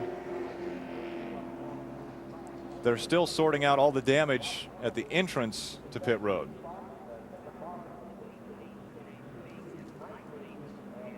Yeah, for that reason, pit road will be closed until they get all the debris and the trucks cleaned off. This is the start of it right here. You see the 16 of Jack Sprague. He's going to come down a little bit on the 88 of Tracy Hines, but it's not, I don't think it's a situation where he just turned left to come down. These trucks are moving around so much, Michael. His truck probably just went that way, and he had no control over it. The 88 throwing smoke up, leading in front of this entire pack. Nobody can see what's going on. Yeah, and Tracy Hines he was a victim of circumstance. He just was minding his own business right on the bottom of the road. And either Jack didn't realize he was under him and dove for the bottom, or the truck might have gotten sideways with Jack a little bit. I believe that's Mike Skinner. Mike Skinner was just in front of Tracy Hines and made it down pit road. I think Mike had some damage though. Yeah. There aren't many trucks that didn't have some damage from this accident. Ray? Well, you're right. There is some damage on Mike Skinner's Toyota, but it's on the right front. It's not enough to knock him out of this race, but they... Well, we're working our 5th caution period here during the Florida. And we hope that's not enough to knock Ray out of the race.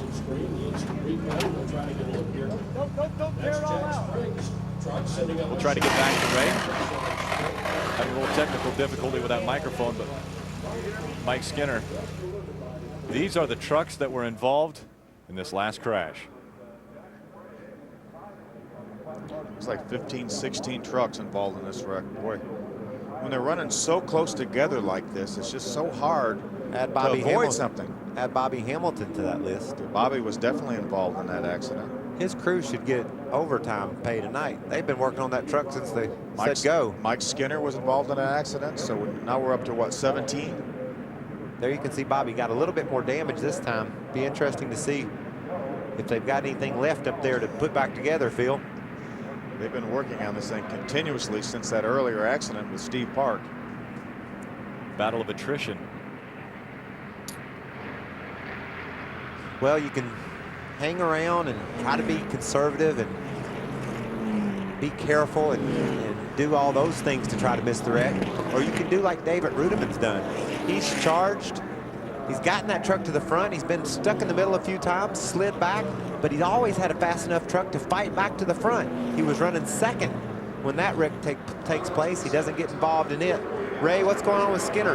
Well, Michael, I had a little wreck here too with my equipment, but we're back online. And Mike, it looked to me like things were pretty wild out there. I guess you saw that coming, right? Yeah, they'd been trying to wreck. For about 4 laps there, and finally got it done. This little Tundra was awful fast. I'll tell you, if this is anything to come, the way these Toyotas are going to run, we're going to be pretty good this year. This is one of many races. It's a shame. I really felt like we could win the race. I was pretty amazed at how quickly you were able to get up to the front. Yeah, I think it took us about 3/4 of the lap to get to second. That's pretty good, but these guys will be back in the race, no doubt about it. They've got to secure this radiator here and do a little bit of work on the right front, but it's definitely not enough to put them out of the race. And we'll get you an update on Sprague here in just a second. He's behind the wall, not too far from where we're at. We've seen a list of who was involved in the accident. Guys that weren't involved in the accident: Dennis Setzer, David Rudiman, Frank Kimmel, John Wood, Carl Edwards, Travis Quapple, Jeffrey Bodine, Shane Meal, Mike Wallace, Chad Chaffin, Terry Cook, Rick Crawford, Bill Lester. All of these guys still on lead lap. Wayne Edwards, David Starr, Randy McDonald, Bobby Hamilton having a little damage, Stedman Marlin rounding out the trucks that are still on the lead lap. 18 in all.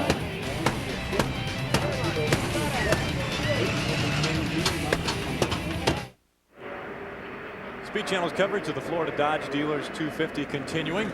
We are under caution number 5. The big one took place just outside of turn number 4, and it looks as though the trucks will now come down and make stops.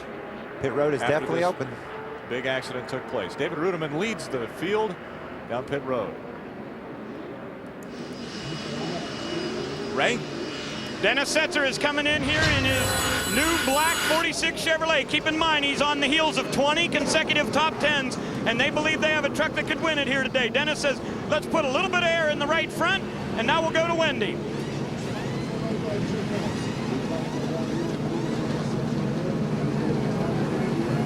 He said, don't make any changes, he'll deal with it. Rudeman came to the pit road and Darrell's NCN Bearings truck with the lead. He's not going to leave with it, however. So Mike Wallace won his 52 truck drive by him. Looked like Dennis said, so there's John Wood driving by him. I'll tell you, we've run 58 laps now, Michael. We said the pit window was 32 to 40. And typically the Fords have been getting some really good fuel mileage here at Daytona. A couple more laps, will be 40 laps to go. Will we see these Fords try to stretch it from here? Will they come back in, top it back off, and try to make this thing with on the fuel they have? It's a good question. You know, we've seen a lot of caution flags, Phil. I would almost bet that now that we've weeded out a bunch of trucks, the things, I'm going to say it again, I'm going to go out on a limb here, things are going to calm down somewhat as we race over the next 20 or 30 laps until we get down to the end where they're going to shoot it out. Next Sunday, the world's best drivers return to Fox for the Subway 400 at the Rock. Dale Earnhardt Jr., Jeff Gordon, Jimmy Johnson, and Tony Stewart lead the field for 17 weeks of high-speed thrills and excitement when NASCAR returns to Fox next Sunday at 1 p.m. Eastern.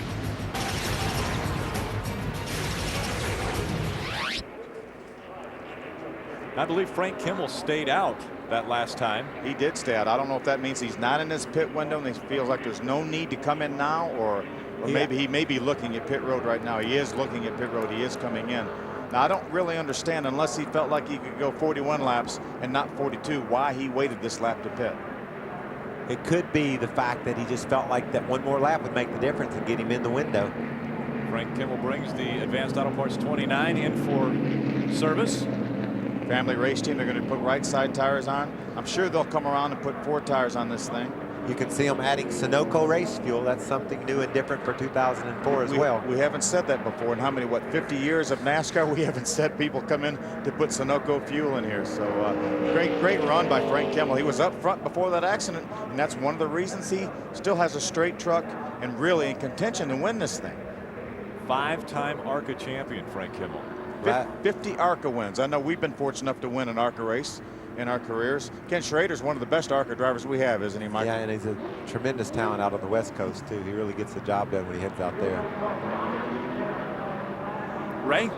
Hey, guys, keep in mind he finished second here last Sunday in the ARCA REMAX Series race. That's his best career finish here at Daytona, and Frank told me that that was one of the best cars he had ever had. They really improved their program. It's a family-run operation there for those guys, but he said on the radio here just a little bit ago, don't change anything on this truck.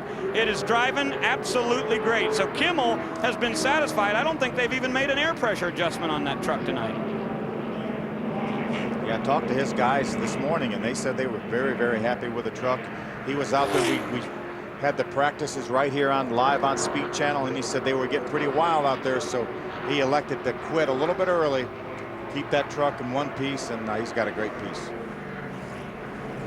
With just 41 laps to go, let's take a look at what has taken place in the first 59 laps. Early on, bumping and banging. Steve Park getting spun around, slides into the infield. We're going to take a look at Carl Edwards with Randy LaJoy. Carl on the outside, the white truck comes down on Randy LaJoy, sends him straight down pit road at 180 miles an hour. The problem was he had a flat tire from this incident. He was trying to, there's his flat tire right there. He's trying to get back to pit road as fast as he could. He got turned around here with no left rear tire on the truck. And as that spin came out, the yellow came out. And the 08 truck drove into the back of Robert Huffman, spun him around, put him in the wall. They black flagged the 08, gave him a lap penalty for failing to slow down when the caution flag came out. The rule in NASCAR these days is when the caution flies, you just slow down. And as you mentioned, the 08 into the back of the 62 right there. Another black flag for the 08 of Ken Weaver. And Steve Park not happy. Matt Crafton had a little bit of damage here, poked a hole in the oil filter, owner Kevin Harvick said, so he lost a few laps. And here comes the big one. You can see there, Harvick Sprague came down in a space that was occupied by Tracy Hines, and Lord, look at that mess. And we saw the 16 of Jack Sprague involved right at the beginning. Jack Sprague is now standing by with her own Ray Dunlap. Well, Rick, actually, he's sitting by. He's still in the truck. Now, keep in mind, back in a couple of years ago when Mike Bliss won the championship with this team, they finished 33rd here at Daytona, so this may not be awful. But, Jack, Daytona has not been very kind to you over the years. Not the trucks, anyway, but I tell you, the Chevy truck Chevrolet was pretty awesome. And I was taking it easy and being careful, and every time I do that, I get myself in trouble. So, you know, we pitted there with Mike and went back to the back with Mike Wallace there, and we were coming up through there. I don't know where we got to, but I could see the front pretty close, and the truck was awesome. And he said clear, and I come down to follow Mike, and either I got hit in the back or I wasn't clear. I'm not sure. So rather than pass judgment and say something I shouldn't say, I just didn't wait and watch it. But it's unfortunate. I mean, we had a great truck, and I'm just waiting for the last 20 laps to let her loose, but we didn't get there. Okay, and we go back to green here on lap 61. Jack Sprague talked about Mike Wallace and he going to the back of the pack, and right now Mike Wallace is at the front of the pack. Not for long. Dennis Setzer gets a good run on the inside in that Chevy Silverado. Take a look at who's in fourth right now. Jeffrey Bodine. He's actually in third now, Rick. That'll change. Here comes Travis Quapple on the outside, the Line X24. You know, Travis Quapple's been one of the trucks that has consistently been able to make his way to the front. You mentioned David Ruderman the same way. There's 2 or 3 of these guys that have consistently run up front. Let's see if these two, they're running 5th and 6th right now. Let's see if they can fight their way to the lead again. Wendy, what have you got on David?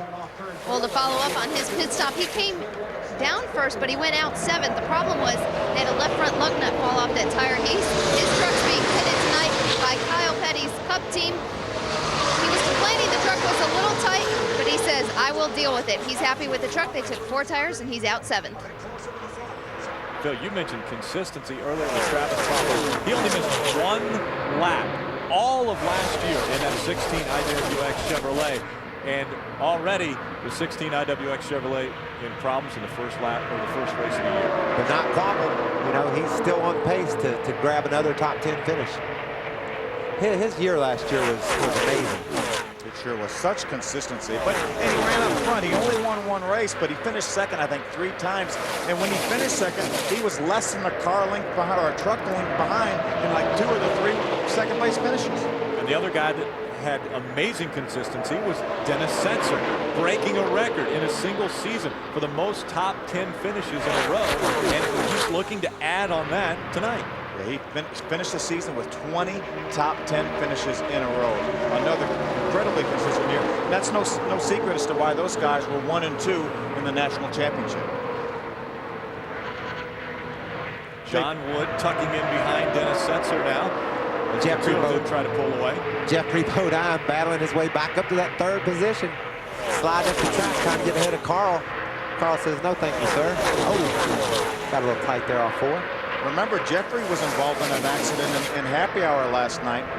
He got kind of forced into the wall by Andy Houston, but his guys, led by Steve May, put that truck back together, fixed all the damage on the right side. He's got a pretty good truck right now, well up into the top 10. Jeffrey was involved in the worst wreck I've ever seen here in the inaugural truck race. Hey, I said inaugural. That's been a tough one. You said it correct. Practically perfect. 3 wide. And it still seems like they're dicing and dashing around on this track even after the accident. But let's not blame it just dancing and dicing around on the tires.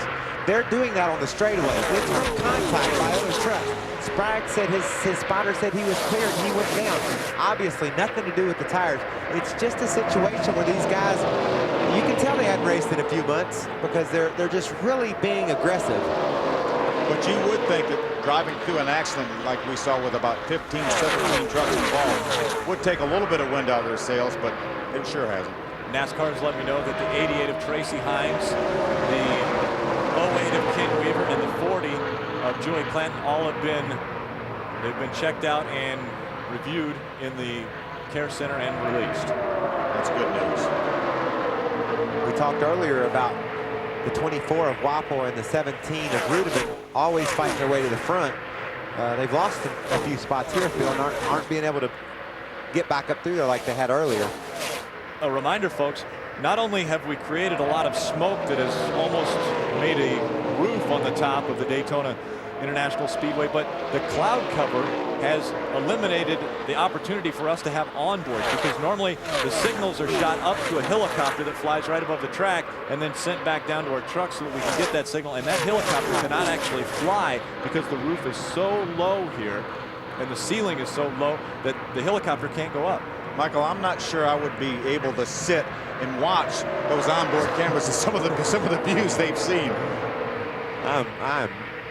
I'm amazed at the way these cats are going at it tonight. Chad Sheff in the 18 Dickies Dodge. Looked like he got out of the throttle there a little bit, allowed the 22 of Bill Lester to drive up on the outside of him. Side by side, Bill Lester and Chad Chaffin used to be teammates a year ago.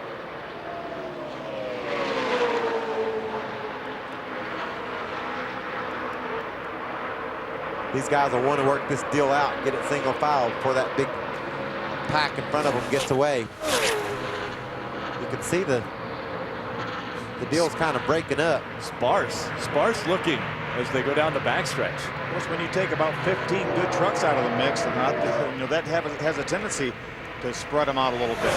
John Wood taking a high line as they go through the corner. You know, Michael, you touched on the tires, and that's been a big story here for the last week at Daytona, talking about the softer tires that Goodyear brought as Carl Edwards drives to the lead on the outside of Dennis Setzer. But I talked to a lot of the crew chiefs and drivers in the garage area this morning, and all these guys said, hey, we have not had any problems with the tires. We have 40 laps on our tires. We have 50 laps on our tires, some with 55 laps on our tires, and have seen no problems.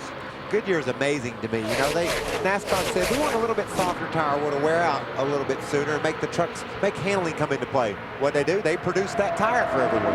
Carl Edwards has just become the 11th different leader of this race. And guys, I don't want to bring it up, but if you remember last time he was leading this race, he caused an accident. He's got a lot more experience now, though. Here comes that 24 truck again, Michael, working his way back towards the front. Ray, what have you got on Carl?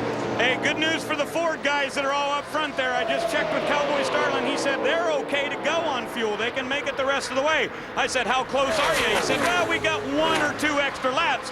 I said, I hope you don't want to see a green-white checker, right? He said, yeah, absolutely. We wouldn't be able to make it then. But Dennis Setzer is in a worse position because he cannot make it on fuel.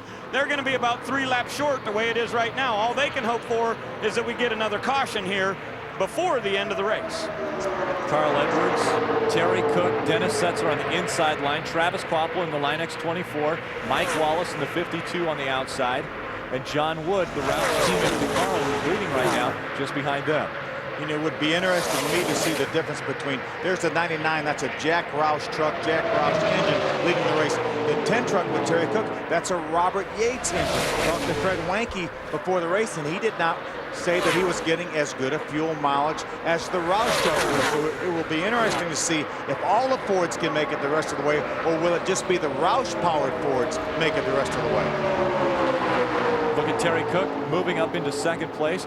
And Terry Cook has had extremely good success here. 6.2 average finish for Terry Cook. And you look at all of the drivers that have run all of the Daytona races here and their average finishes.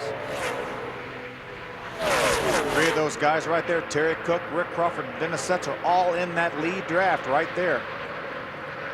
These guys are still right on top of each other. No room for error when you operate that close to one another. If I remember correctly, Terry Cook was in position to win this race a year ago when the white flag came out. He actually, I think, had the lead on the last lap in this race, but what I found out 6 months later is that he had one of the, at that time, these trucks had ram induction air. They had two 2-inch hoses on the front of these trucks, and that's where they got the fresh air into the intake. One of those hoses got knocked off, and that knocked about 30 horsepower out of his truck, and he fell down to 9th place at the end. Let's go down to Wendy. Thanks, guys. Shane Mill, he's running up front in the pack. Before that last round of pit stops, he said he's loose but fast. They came in, made an air pressure adjustment on the right front and the left rear. They also made a track bar adjustment. We just checked back with the team, and they said he's still loose. But he did make a comment over the radio. He says, "Chevy power, baby, I'm loving it." That's a DEI engine in there, I believe. Let's go to Ray. Hey, Wendy, it was lap 58 the last time when Terry Cook came in his Power Stroke diesel Ford, so they cannot make it all the way. Fred Wanke, the crew chief, said they just don't have enough. So I'm wondering what the Roush guys are telling me. I think they pitted a little bit later, but it was 58 when Cook came in, so they need fuel too. We remember Bob Keselowski's crew there with Frank Kimmel. He pitted on that 59. And we thought maybe he thought that by pitting a lap later, he could make it. Just a little bit more drama to throw at you. Not that a 3-wide side-by-side all around the place isn't enough. Let's throw a fuel mileage strategy into the mix as well, Phil. Still second pack right there, 2 wide. John Wood, the 50 truck on the inside, Pennzoil sponsorship. Chevy Silverado, the 46 truck of Dennis Setzer on the outside. There's Frank Kimmel back, and remember he made that late pit stop. He's trouble. John Wood just was down on the inside of Frank Kimmel. You're all right. Hold on to her. Caution flag flies. That's caution 6. Rolling. Keep her rolling. Isn't it great that that NASCAR and the Speedway has paved that area coming off turn 2 there? If that would have been grass, there's no telling where that truck would have landed, but they had enough asphalt, it scrubbed off enough speed. John straightened that truck out, never even had to stop. He needs to keep that thing slowed down, though. Those tires are severely flat spotted. He gets up too much speed, one of them blows out, and it'll rip the fenders plumb off that truck. I think this will take the pit strategy out of the window, out of the situation, though, because all the guys that could not make it will come in now on this caution flag, and there's no question they'll be able to make it all the way. Take a look at how we are under caution number 6. John just got sucked around there. See that? Yeah, just got loose, saved it, caught it one time, but the second time he couldn't quite save it. No contact from anybody, but did a pretty good job driving through the infield there. Thing turned around on him. He's going to straighten back out and never stop and get right back on. He tried to stay off those brakes as much as he could, so not to flat spot those tires any worse than he had to, knowing that if he didn't hit anything, he needed to get to pit road and get some more tires. Rudeman there, checked up, missed the 50. He's had an eventful evening for his first trip to Daytona. He's seen it all, I think. He's gonna say, I hope the second time I come to Daytona is going to be a little less eventful. Check him out. It's amazing when you have a truck on the outside of you like that. It just drops so much air off your rear spoiler. It just pulls it back into that truck around. You hear the tires light up. You know, you're turning 7,500 RPMs, and you hear the back tire. That's a bad sound. You know you're in trouble. You don't even have to feel anything. You can tell by listening. John Hardy has come in, and he's back out onto the track. We've also been told that the 2 of Andy Houston, the Team ASE CarQuest Dodge driver of number 2, Andy Houston, has been released from the care center. Ray, what's going on? Well, guys, John Wood was instructed to come down pit road because they knew they had flat spots on that right side, so they didn't want to go around the track and have a chance that those tires would blow out. If they did that, then they would rip the fenders all up. So Wood came up before they were supposed to pit, but that'll be okay because his truck's all right. Carl Edwards is in. He says he's just a tick tight, and Cowboy Starlin asked him, what do you want to do to it? He said, I don't want to change it. I like it being a little bit tight. It was way too loose earlier. I think we're okay. The good thing is we've got a bunch of Fords to work with. Wendy? Well, Travis Quafflin, he says the truck has been a little free. They're making a wedge adjustment. They made an air pressure adjustment in all 4 tires. He came over the radio and said, it's a handful. I'm doing all I can, guys. Let's go to Ray. Hey, Wendy, the 14 of Rick Crawford came in for a gas and go. They did not change tires, and I believe he's the first one off pit road. This may be a great strategy move for Crawford. I don't know if it's too late in the race to go without any tires. I'll see what you guys think, but Crawford, I believe, is going to get the lead here with a gas and go. He won't get the lead, Ray, because the 29 truck stayed out. He thinks he's got enough gas, I guess, to make it to the end, stayed on the racetrack. So waiting an extra lap on the previous caution, if that allowed him to stay out in this during this caution and get the lead, that's a pretty good move. There's been so much talk about the tires. Why would somebody like Travis Quaffle, who's in contention for this, not take tires? Maybe he just liked his truck, you know. He obviously was fighting his way back to the front. Maybe his truck was handling just the way he wanted it to. We know the tires aren't going to wear out. But Wendy told us that he said his truck was a handful. Then they came in and did fuel only. Wendy, what do you have down there? Let's go to Ray first. Let's go to Ray. Yeah, Rick, I wanted to update the 29 for you from Frank Kimmel. They decided to stay out there to make sure they lead a lap. They weren't sure if they were going to pit, and they wanted to talk it over a little bit more. So they said, stay out there one more lap. That way we get those 5 bonus points. So I'll check real quick here to see if Kimmel is going to come in. I don't know, from 59 all the way. Is this caution enough for them to go? I'm not sure. Wendy, what do you have? Well, David Rudiman, he's been fast on the track, but he's had trouble in the pits all night tonight. This last pit stop, he came in and he slid past his box. They had to push him back. They took 4 tires and made an air pressure adjustment to free him up. Guys. What a tough night for David Rudiman. I wouldn't think that that 29 would have given up a shot at winning the race. You know, he's had a fast truck. He's been up front. He wouldn't want to have gone to the back just to get 5 points. He's going to make up a lot more points by staying up in the front. Take a look at the 46 of Dennis Setzer. Seems like he's got a lot of tape on the right front. Did he get involved in a problem there early? He did not make any contact with the 50 truck, but these guys have been 2 and 3 wide all evening, so there's no question he's probably made contact with somebody, but they were definitely side by side, he and John Wood, but John Wood was on the inside, and the air just robbed off the spoiler enough to turn him around, but they did not make any contact. But you see a lot of tape on the front end of Dennis Setzer's truck. They must have just decided it was time for a little housekeeping. You know, it's getting late in the race. Want to make sure we got our stuff right for the end. And there's only 16 trucks on the lead lap. So he's going to fall to the back, but he's had a fast enough truck all night long to shoot to the front. Let's see if we can figure out. It wasn't from the last caution. As we take a look at John Wood getting spun around, the air getting taken off the back of that truck. We'll be back with more Green Flag Racing after this. Coverage of the NASCAR Craftsman Truck Series Florida Dodge Dealers 250 on Speed Channel is brought to you by Dodge. You can take life as it comes, or you can grab life by the horns. Dodge. By Craftsman, the official tools of NASCAR and the NHRA. And by Nextel coast-to-coast walkie-talkies in under a second. NASCAR and Nextel, partners in speed. Ray? Well, Rick, Bob Keselowski just talked to Frank Kimmel on the radio here. Bob is the crew chief, and Frank just said he ran over something. Man, you got to be getting pretty nervous here. At first, I thought you were going to be worried about fuel, but I know you had asked Frank whether he wanted to pit or not. Yeah, I did. My biggest concern now is he said all of a sudden we're loose on this set of tires. And he didn't ask for any adjustments. The stop before, he said the thing was driving great. Now this said he's loose.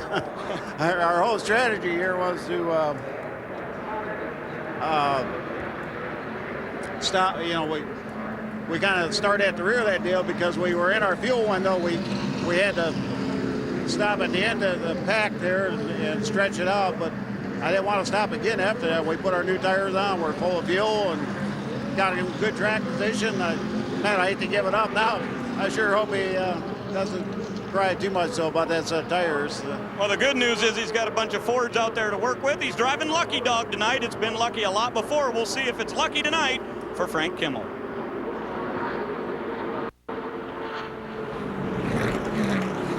Frank Kimmel, again, not coming in on that last set of pit stops that everybody else came in on. You have a couple of guys right behind them that did fuel only, so they don't have as fresh of tires as some of the guys behind them. Rick Crawford and Travis Wobble both elected to do a fuel only. We talked about fuel consumption and who we thought might be able to go. That went out the window, but you've got 4 Fords in the top 5 right now. Wendy Norris, I believe you're with Bobby Kennedy. I am. Bobby Kennedy, team manager, making a lot of the calls tonight from up top the pit box. Crew chief Jason Overstreet, what are you guys saying to David Rudiman? Well, he just made a little mistake coming in that time, but I think we're good enough to get back up the front. He's done a pretty good showing, never been drafted before, and it's been an awesome night. You know, NTN bearings on board, Toyota Tundra. It's a good showing and putting on a good show for the fans. I'm pretty proud of the young man, first time here. Now, this is Jason Overstreet's first race as a crew chief. I hear you're making a lot of calls tonight, though. Yeah, I've just basically got 2 rookies. Got one on top of the box training him and got one behind the driver's seat, but both of them's done good all week long. All right, Bobby Kennedy, we're all rookies tonight. Guys. This restart, Rick, the trucks are really scrambled. You got guys up in the front that just took tires. You got guys behind them that are on, or excuse me, just took gas. You got guys behind them that are on fresh tires. This could get a little bit wild here on this. If not, you know, if it hadn't been wild already. But yeah, and it hasn't been wild apparently. This will be particularly crazy. Frank Kimmel jumped in the throttle and spun the wheels there. Almost allowed Rick Crawford, the 14 truck, to get up beside him. It's a lap truck of Tina Gordon on the inside. Wayne Edwards was up in 4th position on that restart in the number 93. A great run, I guess you would say, for Wayne Edwards, being able to stay out of danger. Done a terrific job. Stayed in the lead lap all night. Ran extremely well. Used some good pit strategy. Was up in 4th position. He's gonna, if he can stay on the racetrack and stay out of trouble, he's gonna have a great finish here. The team that deserves the most credit so far is the 4 team of Bobby Hamilton. He's back on the lead lap, Phil. He has been on pit road more than he's been on the racetrack, but now he's in the lead pack on the lead lap. Well, he certainly has worked on that truck enough that whatever problems he may have had, but I'll tell you, Danny Rollins and his crew has done yeoman duty tonight to get that truck back on the lead lap in this lead pack. As has David Starr's Spears manufacturing team. He got in the same wreck. His truck was tore all to pieces earlier. There he is running in the 5th or 6th spot. Now, Michael, did you see when he came out of turn number 4? He actually was on the inside of the yellow line as he was trying to get by the truck on the outside. The problems here. Shane Neal. Oh, man. That's doing a lot of damage to the front balance of that truck. He's keeping it straight right now. See, probably will not bring out the caution flag. I'm not sure. I was watching Shane. I'm not sure what caused him to go down the infield like that. Green flag stays out. 19 laps of racing to go. It's Carl Edwards back out in front. Mike Wallace behind him and Travis Kvapil sitting in 3rd. And right now, Dennis Setzer has led the most laps. He's led 17 laps. Travis Kvapil has led 15. Terry Cook 12 laps. Carl Edwards has led 9 laps. And so they're all bunched right in there as far as leading the most laps. They'll get an extra 5 bonus points if Carl Edwards is able to get up on top of that list. Right now he's shooting for 17 laps is what Dennis Setzer has led. He's shooting to lead lap number 100, I think is what he's shooting for. Let's look back at Shane Neal's problems. There he is right there on the inside. Oh, there was some contact right there, Michael. And he got him sideways, and when he got straight, he was just aimed towards the infield. He did a great job. Now, instead of panicking, he just held onto the steering wheel. Got a problem in turn number 1. That's Tina Gordon in the Vassarette 13. Problems continue for Tina Gordon. I believe she might have cut a tire. Caution flag number 7 coming out. 72 truck of Randy McDonald's being posted on the board. That means he's being black flagged. You see Tina moving around in the truck. There's some damage to the truck, but not significant. Randy McDonald's engine has blown up. He's just barely making it around the track.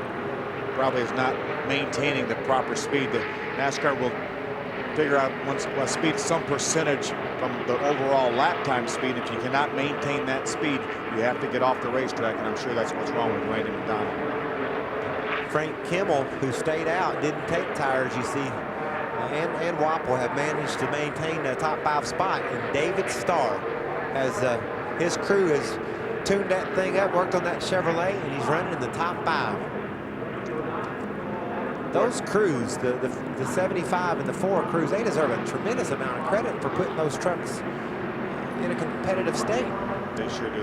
You see Tina driving her truck back towards the garage area.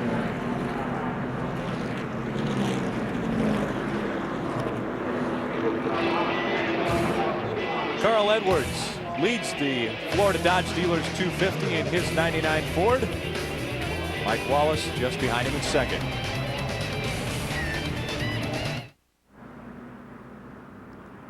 And the safety crews working on the 13 of Tina Gordon.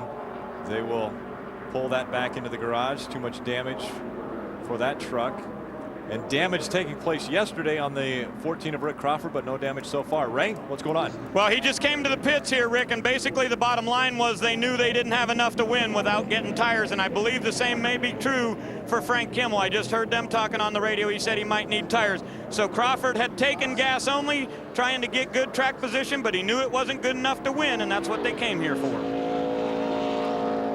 Another Ford running very well, Carl Edwards, and there's team owner Jack Roush down in the pits, cheering on the Super Chips 99 Ford. Let's take a look at Carl Edwards' eventful day. Look at this run. That's just crazy, Phil. That's one of the fastest runs down pit road that I have ever seen. Never lost a position. Watch, he went in third. Look where he comes out. There's a big hole right there. Well, he took a shortcut, guys. He's going to slip right up in it. There's losing the tire. After the contact with Randy LaJoie there, and then now he's trying to get back to the pits with no left rear tire, and he turns around. Yeah, that spin right there was actually a blessing because the caution flies. He's able to get in, get tires, and not go a lap down. Now he's leading the race. We see Jack Roush, cat in the hat, team owner, and the most recent owner in the Nextel Cup, the winning owner in the Nextel Cup as far as the defending Cup champion. We'll take a look at the NASCAR Nextel Cup update. The front few rows for the Daytona 500, and I see a familiar name down there in row 5, Michael. Did I mention if I win the Daytona 500, we get free cheesy Domino's dots? Now, is that just me or is that anyone? Anybody, just call and ask for the Waltrip special. Greg Biffle. We talked about Jack Roush. Greg Biffle on the inside taking the pole. Elliott Sadler looked really strong in his qualifying race, didn't he? So far, Robert Yates is undefeated. He's got a pole along with Jack Roush in qualifying with Greg Biffle. Dale Jarrett won the shootout. Well, he's kind of defeated. I guess Dale Jarrett didn't win his 125, but Elliott won his. That's right. What an amazing transformation that has taken place in NASCAR. Nextel coming on. You guys talked about how long the tradition of Winston has taken place, but a new face coming into NASCAR and really hoping to lift it to another level. Well, I think it already has. You know, Dale Jr. and I had a Super Bowl commercial on because of Nextel. You drive into Daytona, you see all the beautiful yellow and black Nextel signage around the track. They are going to be a tremendous partner for our sport. Winston put us on the map, and Nextel is going to help us up at another level, I believe. Wendy? Well, Shane Meals in for a second time on pit road. He took that ride through the grass, so the team is over the wall trying to fix the front valence. They also made a track bar adjustment on the last stop, and they also said they need to check the radiator because their temps were up to 210. Guys? 210's not too bad, and that's a big break for Shane. You know, the race was over for him. He caved his nose in, being able to stretch that back out. He'll have another shot at winning this race. He will. He'll be right in contention there. Stayed in the lead lap. There's some of the Nextel signage you were talking about. But, you know, we virtually grew up with Winston and R.J. Reynolds. They've been around, what, 33 years. They were the sponsor for NASCAR, so we're so close and dear to our heart, but it's going to be terrific. And there's another new one right there. Another new sign, Daytona International Speedway, and we're going to see that all across the country. We talk about Winston and RJR being around a long time. Unical through its pure brand early on, and then Unical 76 was around for 50 years. So, but it's great to have a terrific company like Sun Oil Company on board. Pretty snazzy signage, though, right? You know, all around Daytona, they've just done a nice job in marketing the sponsorships of NASCAR.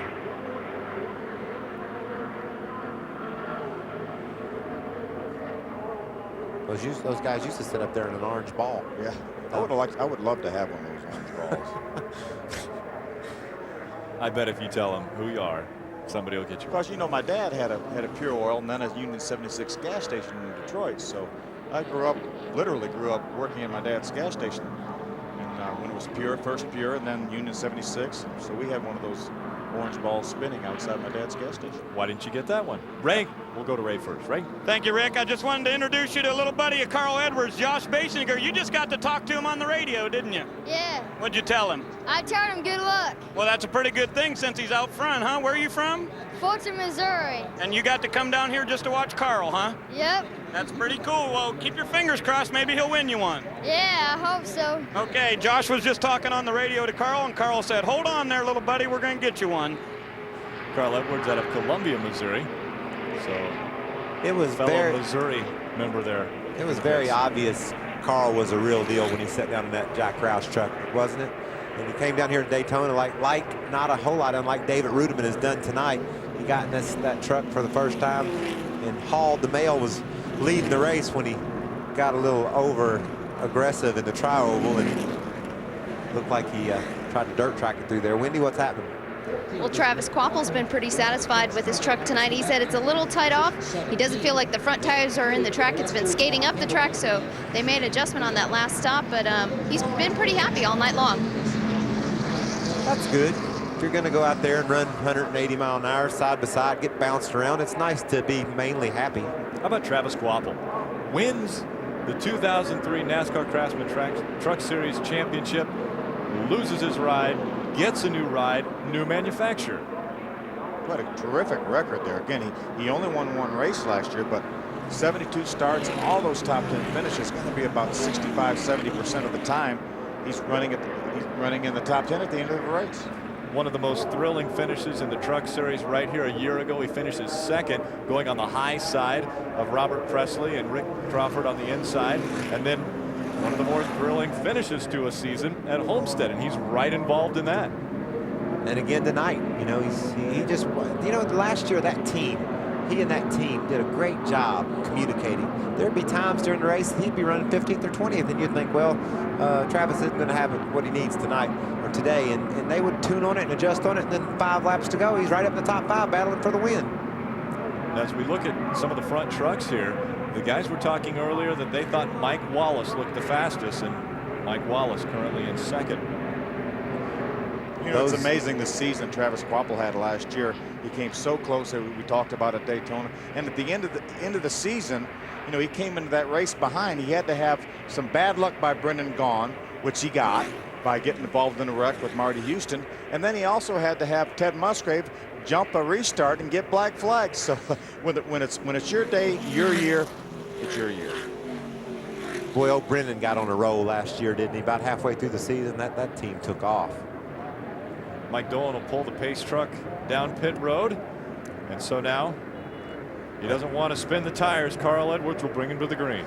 A 12-lap shootout to determine the winner of the Craftsman Truck Series race here at Daytona. We've got a few guys at the back of the pack, back of the lead lap here with fresh tires. Rick Crawford came in, got fresh tires. I'm sure Bobby Hamilton even made one of his 42 pit stops in the race and probably has some fresh tires. David Ruben on the outside already. And that NTN bearings number 17 is getting shuffled back. Ray, what's going on? Hey guys, just keep in mind Mike Wallace has a victory here in the Craftsman Truck Series back in 2000. Also has a win here with Schrader Racing in the ARCA Remax Series. So Wallace's experience is something that Carl Edwards is certainly worried about, and he's really worried that Travis Quapple is going to team up with the 52 and make a run on him. What a run by Dennis Setzer on the outside. Looks like I thought Frank Kimmel was going to try to make a move on the outside, and Dennis drove him on his outside. Did we talk about Dennis maybe doing a little house cleaning late in the race and getting ready for the sprint to the finish?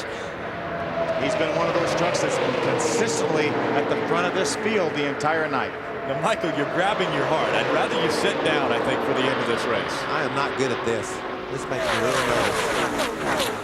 These guys are on it. Sparks flying under the 52 of Mike Wallace. That's to be expected. I can't figure out whether to watch the monitor, Rick, or watch the trucks on the track. Watch the monitor. That's what everyone at home's doing.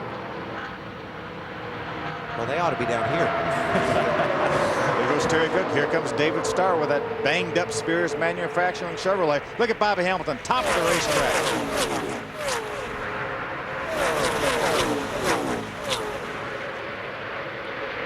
I think that we haven't given Chad Chaffin a call, and here he comes. He's fixing to be a part of this race. Look at him, right in behind David Starr. Chad Chaffin currently in 9th. David Starr, 7th position.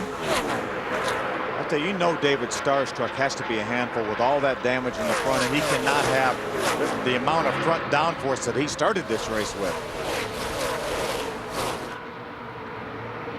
Carl Edwards, Mike Wallace, Travis Quapple all staying in line and then everyone out of line behind him. It seems as if there's been a pact made between those first 3 trucks. They've not bailed on each other over the last 10 or 12 laps. That's the first pack that we've seen anybody's had tonight, because we've seen guys work together for moments, but not for any extended period of time. And it hadn't allowed anyone to drive up on the outside of them because they stayed tied so tightly together. We're inside of 10 laps. Ray, what have you got going on with Terry Cook? Well, just watch for Terry Cook and Dennis Setzer in the 46 to team up. They've been talking back and forth with their spotters on the radio. They said the only way we can do this is together, so watch for the 10 and the 46 to team up.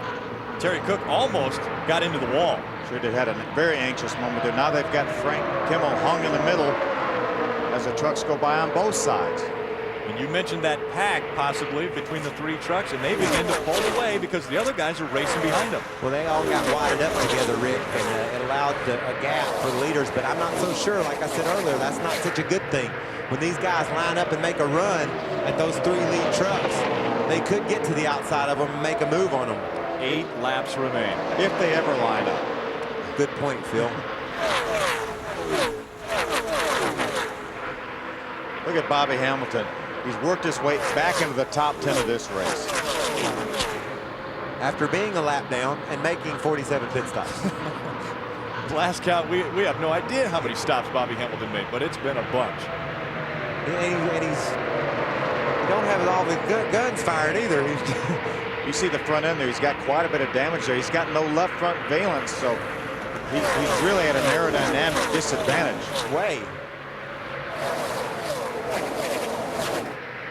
Oh, a little bit of loose John Wood there.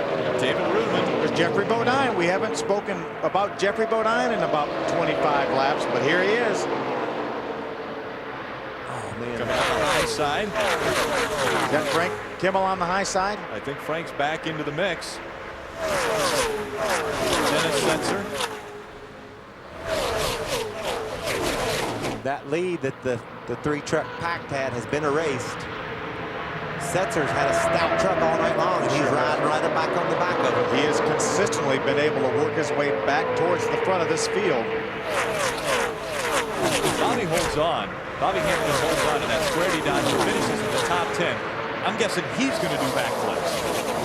You got to put a star by that as we race toward the end of the year. Remember this night at Daytona, because his crew has gone way above the call of duty to make that truck competitive. 6 laps to go. The 3 that had got out in front have now been reeled back in, and it is one line going around this 2.5-mile tri-oval. I don't think Bobby Hamilton necessarily wants to run as high as he is, but he's lost so much of his front downforce.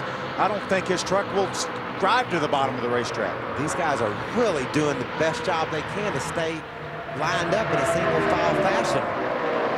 Something's got to give, though. Bobby's got his teammate Chad Chaffin behind him now, but see, Bobby drives right to the top of the racetrack. He's able to cut things up pretty good on 4. Come to the start-finish line. 5 laps to go. Things are starting to get dicey. Terry Cook to the outside. Drives along the side of Setzer. We've been talking about Hamilton. Wendy, what have you got? I talked to Danny Rollins, crew chief on the 4th truck. They were talking to Bobby, and they said, do you have anything to challenge the leaders? He says, I don't think so. My truck's all used up. That's a fair assessment. It looks like it from here anyway. With the laps that Carl Edwards has been leading, he has now moved up. He is on the top of the list of laps led, and so he's going to get the 5 bonus points for the most laps led. It looked like John Wood with that white truck was a cue ball there. He bounced off of Terry Cook, bounced off of Rick Crawford. What a battle. 3 wide as they come to the tri-oval. Carl Edwards still out in front. 4 laps to go.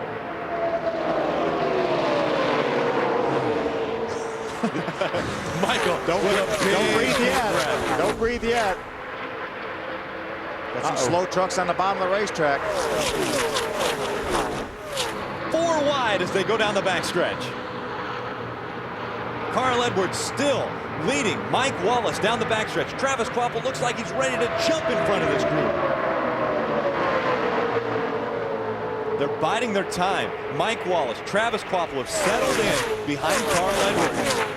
You gotta like the plan these cats have come up with. They kept themselves in the first 3 spots. We remember a year ago how they crossed the start-finish line 3 wide, so they know it's possible. 3 laps to go.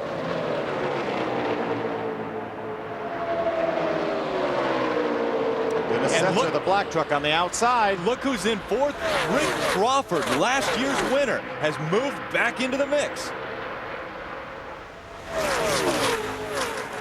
Got a 6-truck breakaway right here, but there may be enough time for that second pack to catch them. They're here. They're coming.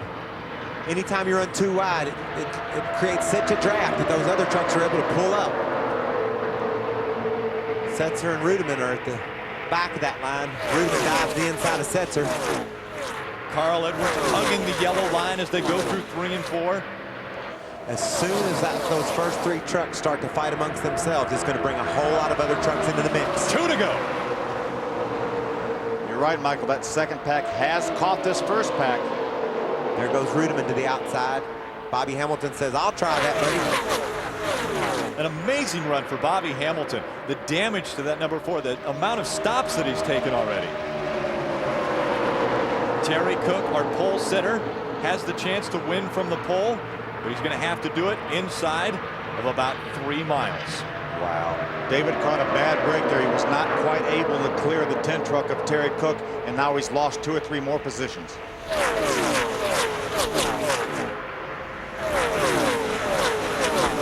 Dennis James grabs the white flag. Carl Edwards, 1 to go.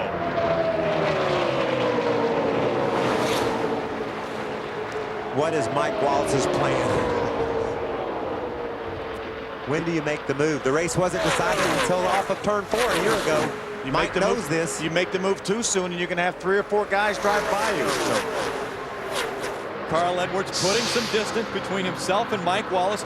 Wallace and Quapple now trying to negotiate their way up closer to the 99 as they work their way down the backstretch and into turn number 3. Carl Edwards out in front of Mike Wallace, Travis Quapple, and the defending race champion of this race, Rick Crawford.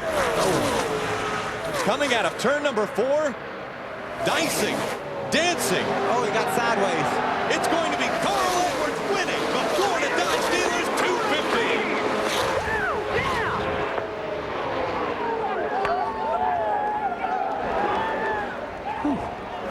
How about a Toyota finishing second in their very first race? Travis Quapple, for the 2nd year in a row, finishes second. Travis gets her done, doesn't he? Sure does. Another unbelievable finish for the Craftsman Truck Series at Daytona. Mike Wallace was sawing on that wheel as he came to the checkered, wasn't he? We will be back with all of the celebration, including the backflip, when we come back.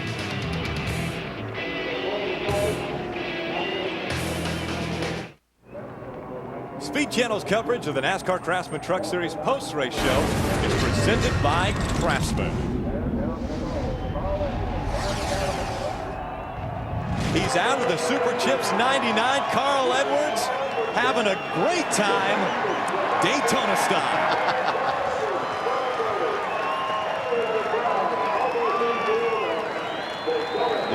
Did you mention something about him being the real deal? That's exactly what that kid is. Tears of joy. We talked about Rick Crawford, a short track racer from Alabama, coming to Daytona and winning, capturing his dream. Carl Edwards, same story, a kid from the middle of this country, Missouri. 2 years ago, we never heard of Carl Living Edwards. in his mother's basement, sleeping in his car at tracks. And next thing you know, Carl Edwards wins the biggest race of the year. And did you see his passion when he leaned down and kissed the grass here at Daytona? This place just gets you if you're a race car driver. Wendy? I'm with Travis Quapple, a 2nd place finish in each of the last 2 races at Daytona. You got to be pretty happy with that. I'm pretty happy with it. I'm kind of disappointed I didn't bring the guys home a victory. We had a truck that definitely could have won the race. Man, I was half throttled them last couple laps just riding, and the 3rd place there. And I was hoping we could make a move, but I kind of looked like I was going to make my move on the outside in the last lap, and didn't know if anybody was going to go with me or not. And I knew I could come off turn 4 and at least get 1 spot, and I figured it'd be safer to go for 2nd than end up 6th or 8th or something out of this deal. But the guys on my team have done a great job. Linux Brown Truck Bed Liners came on with us this year. I'm so happy for them and get a good finish for them. And everybody at Toyota and TRD put a great motor under the hood, and what a great start for the year. It is a great start for you and Toyota. You have to be pretty happy with that. Yeah, I am. I mean, I'm happy looking at the big picture. We led some laps, and second place is pretty good, to come out of the box with. But I'm disappointed we didn't win. I mean, like I said, I knew we had a truck that was capable of winning and just couldn't take a chance of making a move on the backstretch and getting hung out. All right, Travis Quapple brings it home second. Let's go upstairs. What about the reliability of the Toyota engine? That's the first shot out of the box where they run a couple 150, 300 miles probably on those engines by the time the race ended, and we didn't see anybody have a problem with one. Saw no failures at all, so the Toyota has really done their homework. And this is a pretty new piece. They only had this motor approved back in October or something like that, so what a great job they did. And obviously it had the power. Travis riding right there in second behind Carl. We had 3 manufacturers, though, represented in the top 3 positions, so the NASCAR Craftsman Truck Series has parity among the ranks. Michael, first of all, let's go down with Michael Wallace, Wendy Norris. Mike Wallace getting a hug from his daughter. Mike, you've led all the times you've raced here in Daytona in a truck. We thought you almost had it there. Well, we did. It's just an unfortunate situation. What we had to do is race smart there because everybody was getting lined up behind us. And I had a couple shots at Carl, about 4 or 5 to go, and I just didn't want to have to race the whole field. And if I would have got him, I just about could have nosed up underneath him down the back straightaway. And I thought, I'm not going to put herself in that position. I thought I had a run on him on the last lap, and he got off the corner better than he had been. He'd been shoving the front nose. But the Federated Auto Parts guys did a great job. Sure wish we would have finished second. Can't believe we got let that get away from us. But,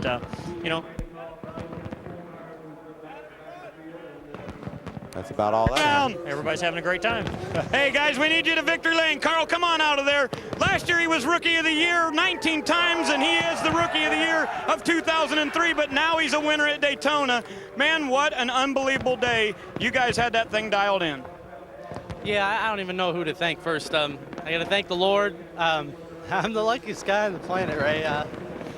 There's a young man named Josh Basinger with us. It was his wish to be at this race.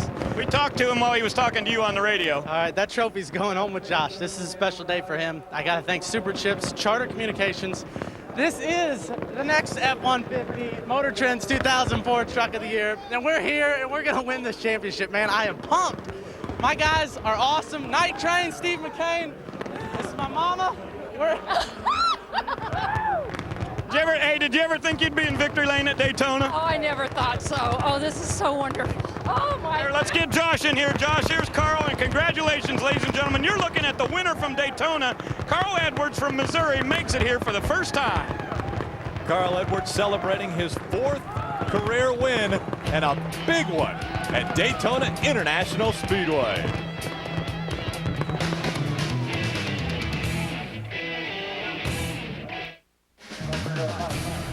Coverage of the NASCAR Craftsman Truck Series post-race show is brought to you by Craftsman, the official tools of NASCAR and the NHRA. Let's take a look at the unofficial results. Travis Quapple enjoys the hardware, victory lane. That's not Travis Quapple. That's definitely Carl Edwards. That's Travis Quapple, the second one on the list. Our defending champion, Rick Crawford, of this race, finishes 4th. Good run for him with a backup truck. Terry Cook, first run with that brand new team in 5th. Rudeman, the first time ever at Daytona, proved that he kind of got a pretty good idea what he's doing as well. Bobby Hamilton, David Starr's guys worked so hard to get their trucks back in somewhat competitive shape, and there they are with a top 12 finish. Anytime you're on the first 2 pages when you leave Daytona, you feel all right. It just seems to make the first half of the season go much smoother when you're not in a hole like Jack Sprague and Ted Musgrave, Steve Parks, Skinner, and these guys find themselves in. We saw a lot of trucks that were out. We had a big accident on lap 50. But Carl Edwards was not caught in that.